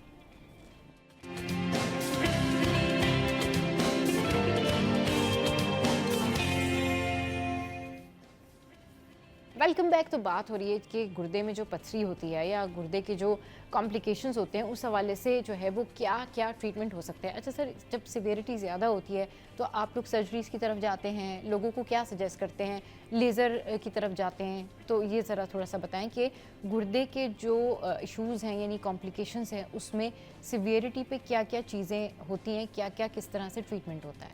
देखें, अगर किडनी में स्टोन है जो कि अराउंड 1.5 सेंटीमीटर से बड़ा है, से लेके 2, 3, 4, 5 सेंटीमीटर, तो मोस्ट कॉमन सर्जरी हम करते हैं, उसको PCNL कहते हैं। PCNL वो चीज़ होती है कि किडनी में हम पीछे से एक छोटा सा होल करते हैं, लेज़र अंदर डालते हैं किडनी में और उस पत्थर को निकाल लेते हैं। This is the most common procedure जो कि हम करते हैं यूरोलॉजिस्ट। ठीक है। नंबर 2, अगर आ जाएँ कि अगर स्टोन की साइज़ छोटी है, 1 सेंटीमीटर है या 1 सेंटीमीटर 1.5 से छोटी है, तो हमारे पास दूसरे ऑप्शंस भी आते हैं। एक लिथोट्रिप्सी हम वर्ड यूज़ करते हैं, जिसको शुआएं लगाना, गुर्दों को बाहर से शुआएं लगती है, इसको लिथोट्रिप्सी कहते हैं। राइट। तो ये चीज़ है, तो ये 2 ऑप्शन ट्रीटमेंट ऑप्शन है किडनी स्टोन्स के लिए। राइट। अब आ जाते हैं कॉम्प्लिकेशंस। सही। जैसे मैंने आपको बताया कि देयर आर 4 to 5 कॉम्प्लिकेशंस होती हैं स्टोन्स की वजह से। किडनी फेल भी हो सकती है, हाँ। क्योंकि अगर स्टोन पड़ा हुआ है और 10-15 साल गुजर गए हैं, 20 साल गुजर गए हैं और वो उसने इलाज ही नहीं कराया, तो किडनी ख़राब हो जाती है। जब किडनी ख़राब हो जाती है तो हम उसका फिर एक टेस्ट होता है जिसको हम कहते हैं MEG3 स्कैन। वो रीनल स्कैन कहलाता है, जो गुर्दे का फंक्शन बताता है। जब वो रीनल स्कैन कराते हैं, वो हमें आइडिया देता है कि भाई 5% है, 10% गुर्दा है, तो फिर हम उसकी नेफ्रेक्टमी करते हैं। नेफ्रेक्टमी का मकसद है गुर्दा ख़राब है, निकाल दिया। हाँ। क्योंकि अल्लाह ने 2 गुर्दे दिए हैं, एक ख़राब हो गया तो दूसरा काम कर रहा है। एक गुर्दे पे जिंदगी आसानी से गुजर जाती है, अच्छी गुजर जाती है। बिल्कुल बिल्कुल। कोई पता तो नहीं चलता इंसान को, कोई तकलीफ, कोई पेन या कुछ इस तरीके से, क्योंकि इस हवाले से ना बहुत सारी मिथ्स हैं, तो मैंने कहा जरा क्लियर कर ले। दूसरा ये भी मिथ है हमारे पास आते हैं कि डॉक्टर साहब अगर हम ये गुर्दा खराब ना निकालें हाँ। तो दूसरे गुर्दे को असर करेगा। हाँ। ऑब्वियसली एक खराब चीज पड़ी हुई है, हाँ। उस पर असर नहीं करेगी लेकिन आपकी बॉडी पे तो असर करेगी। बॉडी पे तो असर करेगी, जो बॉडी फंक्शन वहां से आ रहा है उसके ऊपर तो असर करेगा ना। भाई ऊपर से तो वो चीजें ठीक आ रही है, बट नीचे आके तो उसको मजीद खराब करेगा, तो इन्फेक्शन ऊपर की तरफ जाएगा। तो थोड़ा सा जो है ना वो दिमाग भी लगाया करे लोग। नंबर 2, अगर किसी के गुर्दे में पस पड़ गई है, पीप जिसे हम पस कहते हैं, इन्फेक्शन कहते हैं, तो हम उसको ड्रेन करते हैं। ड्रेन करने के बाद किडनी में एक ट्यूब डाल देते हैं, पस निकलती है। रिसेंटली अभी हमारे पास एक बच्ची आई थी, वो 15 साल की बच्ची, तो ऑब्वियसली वो उसका किडनी खराब थी। मैंने प्लान किया कि इसका गुर्दा निकालना, लेकिन उसमें इन्फेक्शन था, तो मैंने जैसे ट्यूब डाली तो अराउंड कोई 2 लीटर पस निकली है। ओह गॉड। तो इस तरह भी पेशेंट्स हमारे पास आते हैं, तो हम असेसमेंट करते हैं, फिर उसको ट्यूब डालते हैं। नंबर 3 मैंने कहा कि गुर्दा छोटा हो गया, श्रिंक हो गया। जब छोटा हो गया स्टोन की वजह से इन्फेक्शन बार बार, तो वो भी दर्द करना शुरू उसमें भी रीनल स्कैन कराते हैं, जिसको मैक्सरी स्कैन कहते हैं। खराब है तो उसको निकाल दिया। इस तरह हम ट्रीट करते हैं, इस तरह से ट्रीट कर रहे होते हैं। शाह भाई, जो हर्बलिस्ट होते हैं उनके हवाले से ये बात मशहूर होती है कि भाई इनके पास अगर आप जाएंगे तो बिना ऑपरेट ही आपका जो है वो गुर्दा ठीक हो जाएगा। ऐसा कुछ है? ऐसी कोई दवाएं होती हैं कि जैसे कि बताया डॉक्टर साहब ने कि भाई पस पड़ गई है गुर्दे में, या गुर्दे में जो है मजीद कॉम्प्लिकेशन है, तो वो दवा से ठीक हो जाता है? देखिए 5 चीज़ें ठीक होती। अच्छा। एक बात याद रखिएगा कि वो मर्ज़ की कंडीशन के ऊपर बात होती है। अदरवाइज़ ये होता है हमारे पास भी पेशेंट बहुत बुरी हालत में आते हैं, लेकिन जब हम देखते हैं कि हाँ ये ठीक हो सकता है हमारे पास से, तो हम उसे ज़रूर क्लियर करते हैं। अदरवाइज़ हम refer to the urology doctor फौरी तौर पे करते हैं। फौरी तौर पे ऐसे इमरजेंसी ट्रीट की ज़रूरत है। ठीक है, मतलब ये नहीं कि आप ये कह रहे हैं कि जो गुर्दे में अगर पस हो तो वो भी दवाओं से ठीक हो सकती है? बिल्कुल हो सकती है ठीक। अच्छा। लेकिन वो कंडीशन पे बात है, वो डिपेंड करता है कि उसकी कंडीशन क्या है। अगर उसकी कंडीशन में ये है कि बहुत ज़्यादा फैली हुई है, आप लीटर्स के हिसाब से उसमें पस है, सही, तो फिर तो हम तो कोशिश करते हैं कि इसे फौरी तौर पर यूरोलॉजी के डॉक्टर के पास रेफर कर दें, सही, ताकि ये ठीक हो क्या है। क्योंकि हम पेशेंट के माँ बाप होते हैं। पेशेंट हम पे एक अल्लाह के बाद हम पे भरोसा करके आता है, कहते नहीं हमें यहाँ जाऊंगा ठीक होंगे, एक उम्मीद से आता है वो। एक उम्मीद से आते हैं, बिल्कुल। अल्लाह पाक ने हमें एक दर्जा ये दिया हुआ है, चाहे वो डॉक्टर्स हों चाहे हुक्मा हों, एक माँ बाप का दर्जा दिया। सही। तो हम अपने बच्चे के साथ कैसे गलत कर सकते हैं? सही। चलिए जी, बहुत शुक्रिया शाह भाई हमारे शो पर आए, और डॉक्टर अब्दुल हफीज साहब हमारे शो पर आए। बहुत शुक्रिया सर, आप लोगों ने अपना कीमती वक्त हमें दिया। शो में यहाँ वक्त हुआ है ब्रेक का। ब्रेक के बाद जब वापस आएंगे तो करेंगे सबके दिल की बातें, और ये क्या है दिल की बातें, ये जानिए इस ब्रेक के बाद। हमारे साथ रहिए।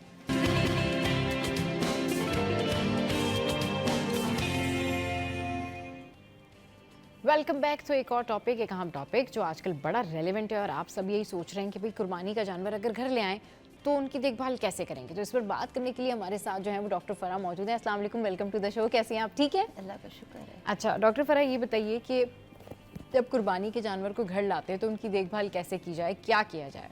बिल्कुल, कुर्बानी का जब जानवर घर में आता है तो सबसे पहले तो ये है कि उसके लिए एक जगह अच्छी मुंतखब की जाती है ताकि घर भी डिस्टर्ब ना हो। जी जी। और ज़्यादातर आजकल तो आपको पता है कि घर के सामने जगहें बना दी जाती जी हैं, जी जी। क्योंकि घरों में इतनी जगह नहीं होती। तो ये है कि जब घर में जानवर आ जाता है तो बच्चों की तो खुशी बहुत ज़्यादा होती है बड़ों के साथ साथ। जी जी जी। लेकिन बच्चों को हम लोग यही समझा रहे होते हैं कि बेटा जाके ज़्यादा हाथ नहीं लगाइएगा। हाँ। क्योंकि देखें, अगर बैल है किसी के, जैसे घर में बैल है, बकरियां बकरे हैं, सब भेड़ वगैरह है, तो उसमें ये होता है कि बच्चे जाके, या तो कोई शरारती जो बच्चे होते हैं वो उनको जाके हाथ लगाते हैं, खुदा ना खास्ता अगर वो पीछे से मतलब टांग मार दे या कुछ भी हो, तो इस तरह बच्चा जो है वो जख्मी हो सकता है, उसको चोट लग सकती है। एक तो ये बच्चों को समझाया जाता है। जी जी जी। दूसरा ये भी समझाया जाता है कि आप बेटा अगर हाथ लगाते हो उनको, जब आप उनको जब खिलाते हो, जब भी घास फूस, तो उस घर आके हाथ जरूर वॉश किया करो। सही। क्योंकि वो उसके अंदर जो वायरस होता है ना, वो बहुत डेंजरस होता है बच्चों के लिए।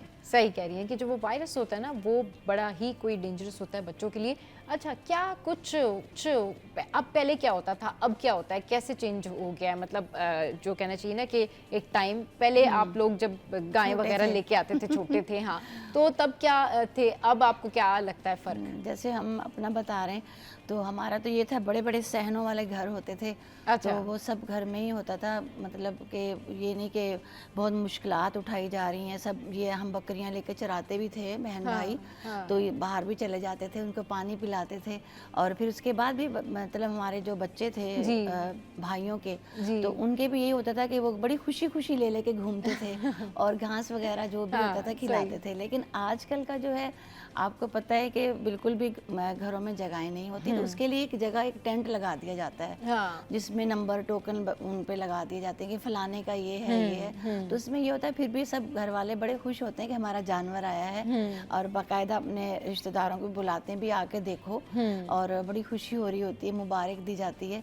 तो बस उसमें यही होता है कि आप अपने बच्चों को ले जाकर बड़ी वीडियो वगैरह बन रही हो, तस्वीरें बन रही, ठीक है, बच्चों को कहा जाता है हाथ लगाओ, खड़े हो जाओ, बच्चे डर रहे हैं, लेकिन आप ये सोचें कि आपके बच्चे जो बड़े सेंसिटिव होते हैं, और ये जो जानवर है ये गांव से आए हुए होते हैं, इनके अंदर कोई ना कोई जर्म जरूर होता है, कोई ना कोई वायरस, बिल्कुल ठीक कह रही हैं जी, आप, वायरस हाँ, जरूर हाँ, होता है। सही। तो ये है कि आप अपने बच्चों को बचाने के लिए देखें, कोई ना कोई ऐसा भी हो जाता है, कभी कोल्ड, बुखार, ये सारी चीज़ें ऐसी होती हैं जो बच्चों के लिए बहुत ही मतलब खतरनाक होती हैं। जानवर जब घर में लाएं तो क्या करना चाहिए? जानवरों की देखभाल कैसे करें? जानवरों का ख्याल कैसे रखें? उनको क्या मतलब, एक होता है ना किसी की गाय बड़ी नखरे वाली गाय होती है, बड़ा तंग करती है, और किसी का बकरा बड़ा टेढ़ा होता है, तो जानवरों के हवाले से बताएं कि उनकी देखभाल कैसे की जी, जाए? जानवरों के लिए ये है कि उनके लिए देखिए छाँव का इंतज़ाम किया जाए हाँ। खुला, और उनके खाने का बहुत ज़्यादा ख्याल किया जाए। जैसे बाहर आपको पता है जानवरों के हॉस्पिटल भी लगे हुए होते हैं, अगर खुदा ना खासा आप महसूस करें कि हमारा जानवर बिल्कुल ढीला पड़ा हुआ है बेचारा, तो डॉक्टर को भी दिखाएं। और पानी, आजकल गर्मी है, हमें प्यास लगती तो हम तो बोलते हैं, वो तो बोलने वाले नहीं, तो हमें तो उनका बहुत ख्याल करना है। और ख्याल जैसे करना है। बकरे और जैसे भेड़ वगैरह होता है उसको तो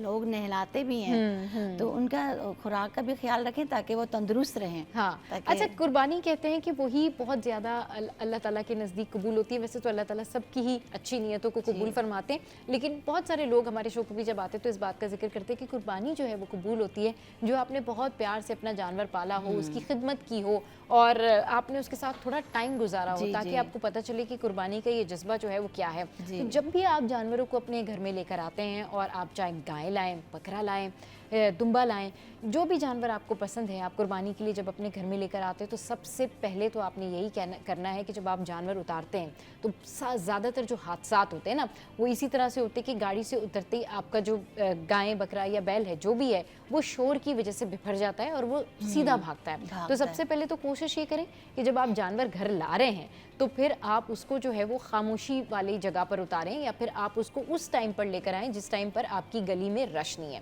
दूसरी बात ये होती है कि पहले से ही आप उसके लिए कुछ प्रॉपर इंतज़ाम कर लें, और ये सोच कर लाएं कि आपके घर में जो लोग हैं उनकी तादाद कितनी है, ताकि 1 बाय 1 करके वो एक दूसरा जो एक एक करके ड्यूटी वाइज करके जो है वो उसका ख्याल रख सके। क्योंकि कुछ लोग ये करते हैं कि 10 दिन पहले, 15 दिन पहले, 20 दिन पहले जानवर ले आते हैं, लेकिन घर में इतने लोग ख्याल करने वाले नहीं होते। तो फिर क्या होता है कि उनका जानवर जो है वो थोड़ा एनवाइंग हो रहा होता है, क्योंकि वो गली मोहल्ले के जो बाकी लोग होते हैं वो उनको कह देते हैं कि आप इनको थोड़ा देख लीजिएगा। तो अपना जानवर जब आप लेकर आते हैं तो आपकी पहली प्रायोरिटी ये है कि वो आप कुर्बानी के लिए लेकर आए हैं, और आपने वो अल्लाह की रज़ा के लिए कुर्बान करना है, तो आपने उसका पूरा ख्याल रखना है। क्योंकि आपकी एक एक इंटेंशन, इन 10 दिनों में किया हुआ आपका हर अमल जो है वो काउंट होता है, और काउंट इस तरह से होता है कि आम दिनों से ज़्यादा जो है उसका सवाब होता है। तो अपने जानवर को जब भी आप घर लेकर आएँ तो उसको आप प्यार से रखें, उसका जो पूरा एहतमाम है आप वो करें। और जो हमारे यहाँ कल्चर है ना मैम, कि जब जानवर आता है तो कितनी ज़्यादा खुशी होती है, गली मोहल्ले में बच्चे बाहर आ जाते हैं, और फिर उनकी, और जानवर आते ही सबसे पहले, यानी मैं अपनी अगर बात करूँ तो अगर मेरे फादर हमेशा, अभी तो फ़िलहाल राइट नाउ वो काफ़ी बीमार हैं और ये सारी चीज़ें फिर अब हमारे ही ज़िम्मे हैं, लेकिन जब हम छोटे थे तो अब्बू क्या करते थे कि हमारे घर में 2 गायें, 1 बकरा इस तरीके से आती थी, और क्योंकि मेरी दादी के घर पर ये सारी चीज़ें होती थी तो हम वहीं सारे जाते थे, और फिर हम जो है ना वो पूछते थे अपनी दादी से कि भाई अच्छा इसकी क्या खाएगी और क्या होगा। तो मेरी दादी लगी हुई होती थी कि बच्चों के साथ ही ना कि अच्छा इसको ऐसे ट्रीट करना है, वैसे ट्रीट करना है, तो एक पूरा ना एक सेलिब्रेशन हो जाती है। तो ये बताएं कि आजकल अब ये बढ़ गई है, ये और ज़्यादा बढ़ गई है ये सेलिब्रेशन। तो ये बताएं आपके घर में क्या होता है, और लोग जो है इसको किस तरह से सेलिब्रेट करते हैं? जानवरों के वो जेवरात जो है वो भी आते हैं। मैं अपने अब्बू को कहती थी जानवर की वो जो सारी चीज़ें, हार भी चाहिए तो मोती भी चाहिए, तो वो मुझे कहते थे अच्छा लड़कियों को इतना शौक नहीं होता, तुम्हें बड़ा शौक है। तो मेरे बाकी कजन्स भी होते थे, जाहिर सी बात है वो फिर वो ज़्यादा वो कैरी कर रहे होते थे, क्योंकि ये लड़कों का काम है, वो ज़्यादा कैरी कर रहे होते हैं। तो हमारे घर में भी ये है कि जैसे सारे भाई हैं मिलकर गाय करते हैं जी। लेकिन हस्बैंड जो है ना वो बकरा भी करते हैं और एक अपने अब्बू की उसमें याद में दुम्बा करते हैं। सही। तो माशाल्लाह ये है कि फिर रौनक हो जाती है। अभी 2-4 दिनों बाद सारे खानदान वाले आ जाएंगे और शाम को तो उनका ये होता है कि सभी आके बहुत प्यार करते हैं और मेरा बेटा ये कहता है मम्मा इसके गले के लिए ले आए, चलें वो डालना, मेहंदी लगा के हज मुबारक और सब लिखते हैं सारी चीजें और माशाल्लाह खिलाते पिलाते और खूब लेकर भाग रहे होते हैं। तो बस यही समझाया जाता है कि बेटा देखो जानवर के साथ ज्यादा वो नहीं करो क्योंकि ये भी गर्मी का मौसम है, इनको प्यास भी लगती है, अल्लाह ना करे ये बीमार ना हो जाए। सही, बिल्कुल। और बच्चों को भी ये छोटे बच्चे हैं ना, माएँ खासतौर पर कहती हैं हाथ फेरो बेटा, तो वो जो जर्म्स होते हैं ना उनका बहुत खतरा होता है। बिल्कुल। और ये ना एक पूरा फैमिली के लिए एक बड़ी खुशी वाली बात होती है कि अगर आप सेपरेट फैमिली में भी रह रहे हैं तो आप जो है वो मिल के एक जगह जो है वो गैदरिंग करते हैं, सब अपनी अपनी गायें जो है वो एक जगह जो है वो लेके आ जाते हैं। जैसे मैंने अभी बताया कि मेरे फादर, हम लोग तो ये करते थे कि हमारा जो भी जानवर होता था हम दादी के घर ही लेके जाते थे, मतलब हमारी सारी चीज़ें हमारी दादी के घर पर ही होती थी, जो भी है गाय है बकरा है जो भी है, तो सारी चीज़ें हम अपनी दादी के घर में ही सेलिब्रेट करते थे। और जो मेरे कजन्स वगैरह होते थे वो हम उन पे छोड़ देते थे, हम लोग जो बाकी बच्चे होते थे वो इस तरह से एंजॉय करते थे। मैं डरती थी लेकिन फिर भी मैं थोड़ा थोड़ा जो है ना ऐसे कि चारा खिला दिया या ये कर दिया। बट इस दफ़ा आई हैव डिसाइडेड कि नहीं, चांद रात को मैंने गायें घुमानी है। और मैं अपने, हमारे एक कज़न होते थे वही मेरे दादी के घर पे ही, मेरे पुप्पो के बच्चों में से, तो मैं उनको कहती थी कि भाई मुझे ना गायें भी घुमानी है। बचपन में मैं उनको कहती हूँ लेकिन ये ख्वाब पर कभी पूरा नहीं हो सका खैर। लेकिन ऑल दो मज़े मैंने बड़े किए। ऐसे ही मेरी नानी के घर में भी होता था कि नानी के यहाँ बकरे वो लोग बकरा पसंद करते हैं ना, तो नानी अम्मा के यहाँ हमारी बकरा बहुत आता था और बकरे के साथ जो फिर हम हाल करते थे ना, हमारे मोहल्ले में ऊँट भी आ गए तो बहुत शोर, बहुत शाम को ऊँट भी आ गए, ऊँट भी आ गए तो बड़ा मतलब अच्छा लगता है जब सब शाम को निकल जाती हैं, खवातीन भी और बच्चे भी कि चलो चलें देखें चल के, तो बड़ा शोर और बड़ा एक खुशी का समा होता है। वो तो है ही है, लेकिन ये कि बड़ा मजा आता है। और फिर ये होता है तुमने किस दिन करनी है, तुमने दूसरे दिन करनी है, एक टॉपिक होता है तो तुम क्या बना रही हो, कौन पहले दिन आ रहा है, कौन दूसरे दिन आ रहा है। बड़ा अच्छा, मतलब अल्लाह का शुक्र है, अल्लाह का शुक्र है, अल्लाह का एहसान है कि इस तरीके से जो कुर्बानी होती है हमारे घरों में होती है और जानवर के आने के बाद जो है आपको ये एहसास होता है कि आप ये जो बेज़बान जानवर है ना इनका ख्याल कैसे रख सकते हैं। अच्छा, एक और चीज़ ये भी होती है कि फिर ख़वातीन के ऊपर प्रेशर ये होता है कि पहले दिन उन्होंने काम भी बड़ा करना होता है। कुर्बानी का जानवर ले आए, उसका ख्याल रख रहे हैं, सेलिब्रेशन चल रही है, गैदरिंग्स हो रही है, भाई गाय जो है वो सेलिब्रिटी बनी हुई है। लेकिन जो ख़वातीन है उनके ऊपर प्रेशर है कि पहले दिन क्या पहले तो छुरियां तेज करनी है, सारे मसाले लाने हैं। ये तो हम बता मुझे मैम याद दिला दिया, अम्मी ने सुन लिया होगा, हमें पता है ना। ये हमारे जहन में नहीं था भाई, ये काम कर लें आप पहले। अच्छा सही है, आपने सारी अम्मियों को याद दिला दिया है कि आप लोग छुरियां तेज करवा लें, क्योंकि वो छुरियां तेज करवाने वाले भी आई गेस नहीं मिल रहे होते हैं, दरवाजे पे खड़े हैं, आते हैं। अभी हमारे गेट पे अभी तक कोई नहीं आया। तो भी छुरियां तेज कर, मसाले लाने, सब बर्तनों का ख्याल रखना। उस वक्त आपको पता कलेजी वगैरह शैम्पों के लिए सब अलग अलग हिस्से करने होते हैं। तो ये पहले से बहनों को तैयार कर लेना चाहिए। एंड टाइम पर शोर हो रहा होता है, तुमने बर्तन नहीं तैयार करे, क्या करना है।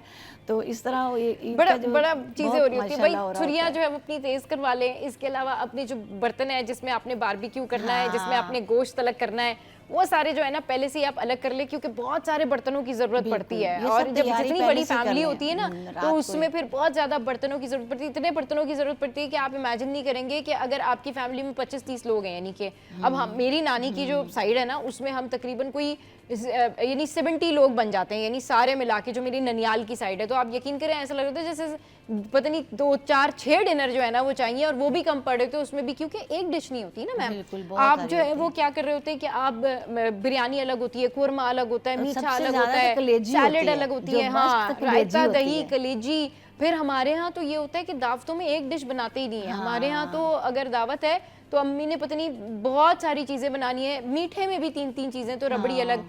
तो सोचे फिर बंदा डिनर सेट निकाल के ना थक जाता है कि भाई कितने अपने जो है वो बर्तन निकाल लें। तो आप ये सारी चीज़ें जो आपके दावतों के इंतजामात है ना वो भी आप करके रख लें, ताकि पहले से पहले जो है वो आपकी टेंशन जो है वो खत्म हो जाए। आप किस तरह से करती हैं? आप पहले काउंट कर लेती हैं इतने मेहमानों ने आना है? मुझे तो पता होता है ना कि जैसे किस ने आना, देवर वगैरह तो सब हैं ही हैं, बेटियां भी 2 हैं वो भी आएंगी, तो उसके लिए पहले से चावल भी अच्छा वाला हो, मसाले भी पूरे हों, और टमाटर और ये पता खीरे वीरे, सैलड तो लाजमी है, लीमू ज़्यादा होना चाहिए ताकि आप कलेजी के ऊपर वो करके तो फिर खाएं। तो उसके बाद फिर ये है कि खाने पीने का तो ऐसे है जैसे घर में जैसे जैसे गोश्त कटता हुआ आ रहा है, फिर उसके 3 हिस्से भी बनाने हैं, रिश्तेदारों का, गरीबों का, अपना ये सही बात तमाम है, चीजें हाँ। फटाफट करनी, क्योंकि गर्मी बहुत है, गोश्त खराब ना हो जाए। गोश्त कहीं खराब ना हो जाए, ये बिल्कुल सबसे बिल्कुल पहले सही कह करना रहे है हैं। हाँ, काम। और सबसे पहले आप यही सोच रहे होते कि जो हकदार हैं जिन्होंने कुर्बानी नहीं की है, आप गोश्त पहले उन्हीं के यहाँ ही भेजते हैं। और मैंने तो मेरी- अच्छा, ये बच्चे अपने ना वालिदैन से बड़ा सीखते जी, हैं। और मेरी ये आदत है कि जो हमारे रिश्तेदार जिन्होंने कुर्बानी नहीं की ना, हाँ। मैं सबसे पहले उनके हिस्से बना के उनको खुद देने जाती हूँ। सही, क्योंकि ये मेरे ताकि फादर वो की भी पका आदत लें, थी, ये मेरे ताकि फादर वो- की भी आदत थी कि जब भी कुर्बानी हुई है सबसे पहले उन्होंने यही कहना होता था कि भाई अपने जो हकदार हैं उनको, मेरे अबू हमेशा ये कहते थे कि पहले आप जितना भी दूर उनका घर है, कहीं पर भी वो रहते हैं ना, तो वो कहते थे नहीं आप देकर आए। और उस टाइम पर, मतलब काफ़ी टाइम पहले की बात में बात बता रही हूँ, अब तो ज़ाहिर है हम लोग सेपरेट रहते हैं, लेकिन उस टाइम पर मेरे अबू, मेरे चचा वगैरह को सबको ये कहते थे नहीं आपने फलां के घर गोश्त पहुँचाना है और ये आपकी जिम्मेदारी है। तो this is very good thing about it कि आप जब कुर्बानी का जानवर लाएं तो उसका भी ख्याल रखें, अपना भी ख्याल रखें और अपने आने वाले जो मेहमान हैं उनका भी ख्याल रखें। बहुत शुक्रिया फराह मैम, आप हमारे शो पे आए और हमने मज़े मज़े की बातें की। शो का वक्त एंड अप हो गया। आज का शो आपको कैसा लगा ये बताना है अपने सोशल साइट पर। तो ऐसे ही हंसते रहिए, मुस्कुराते रहिए, अपना ख्याल रखिए और इर्द गिर्द में अपने लोगों का भी ख्याल रखिए। Keep watching city at 10।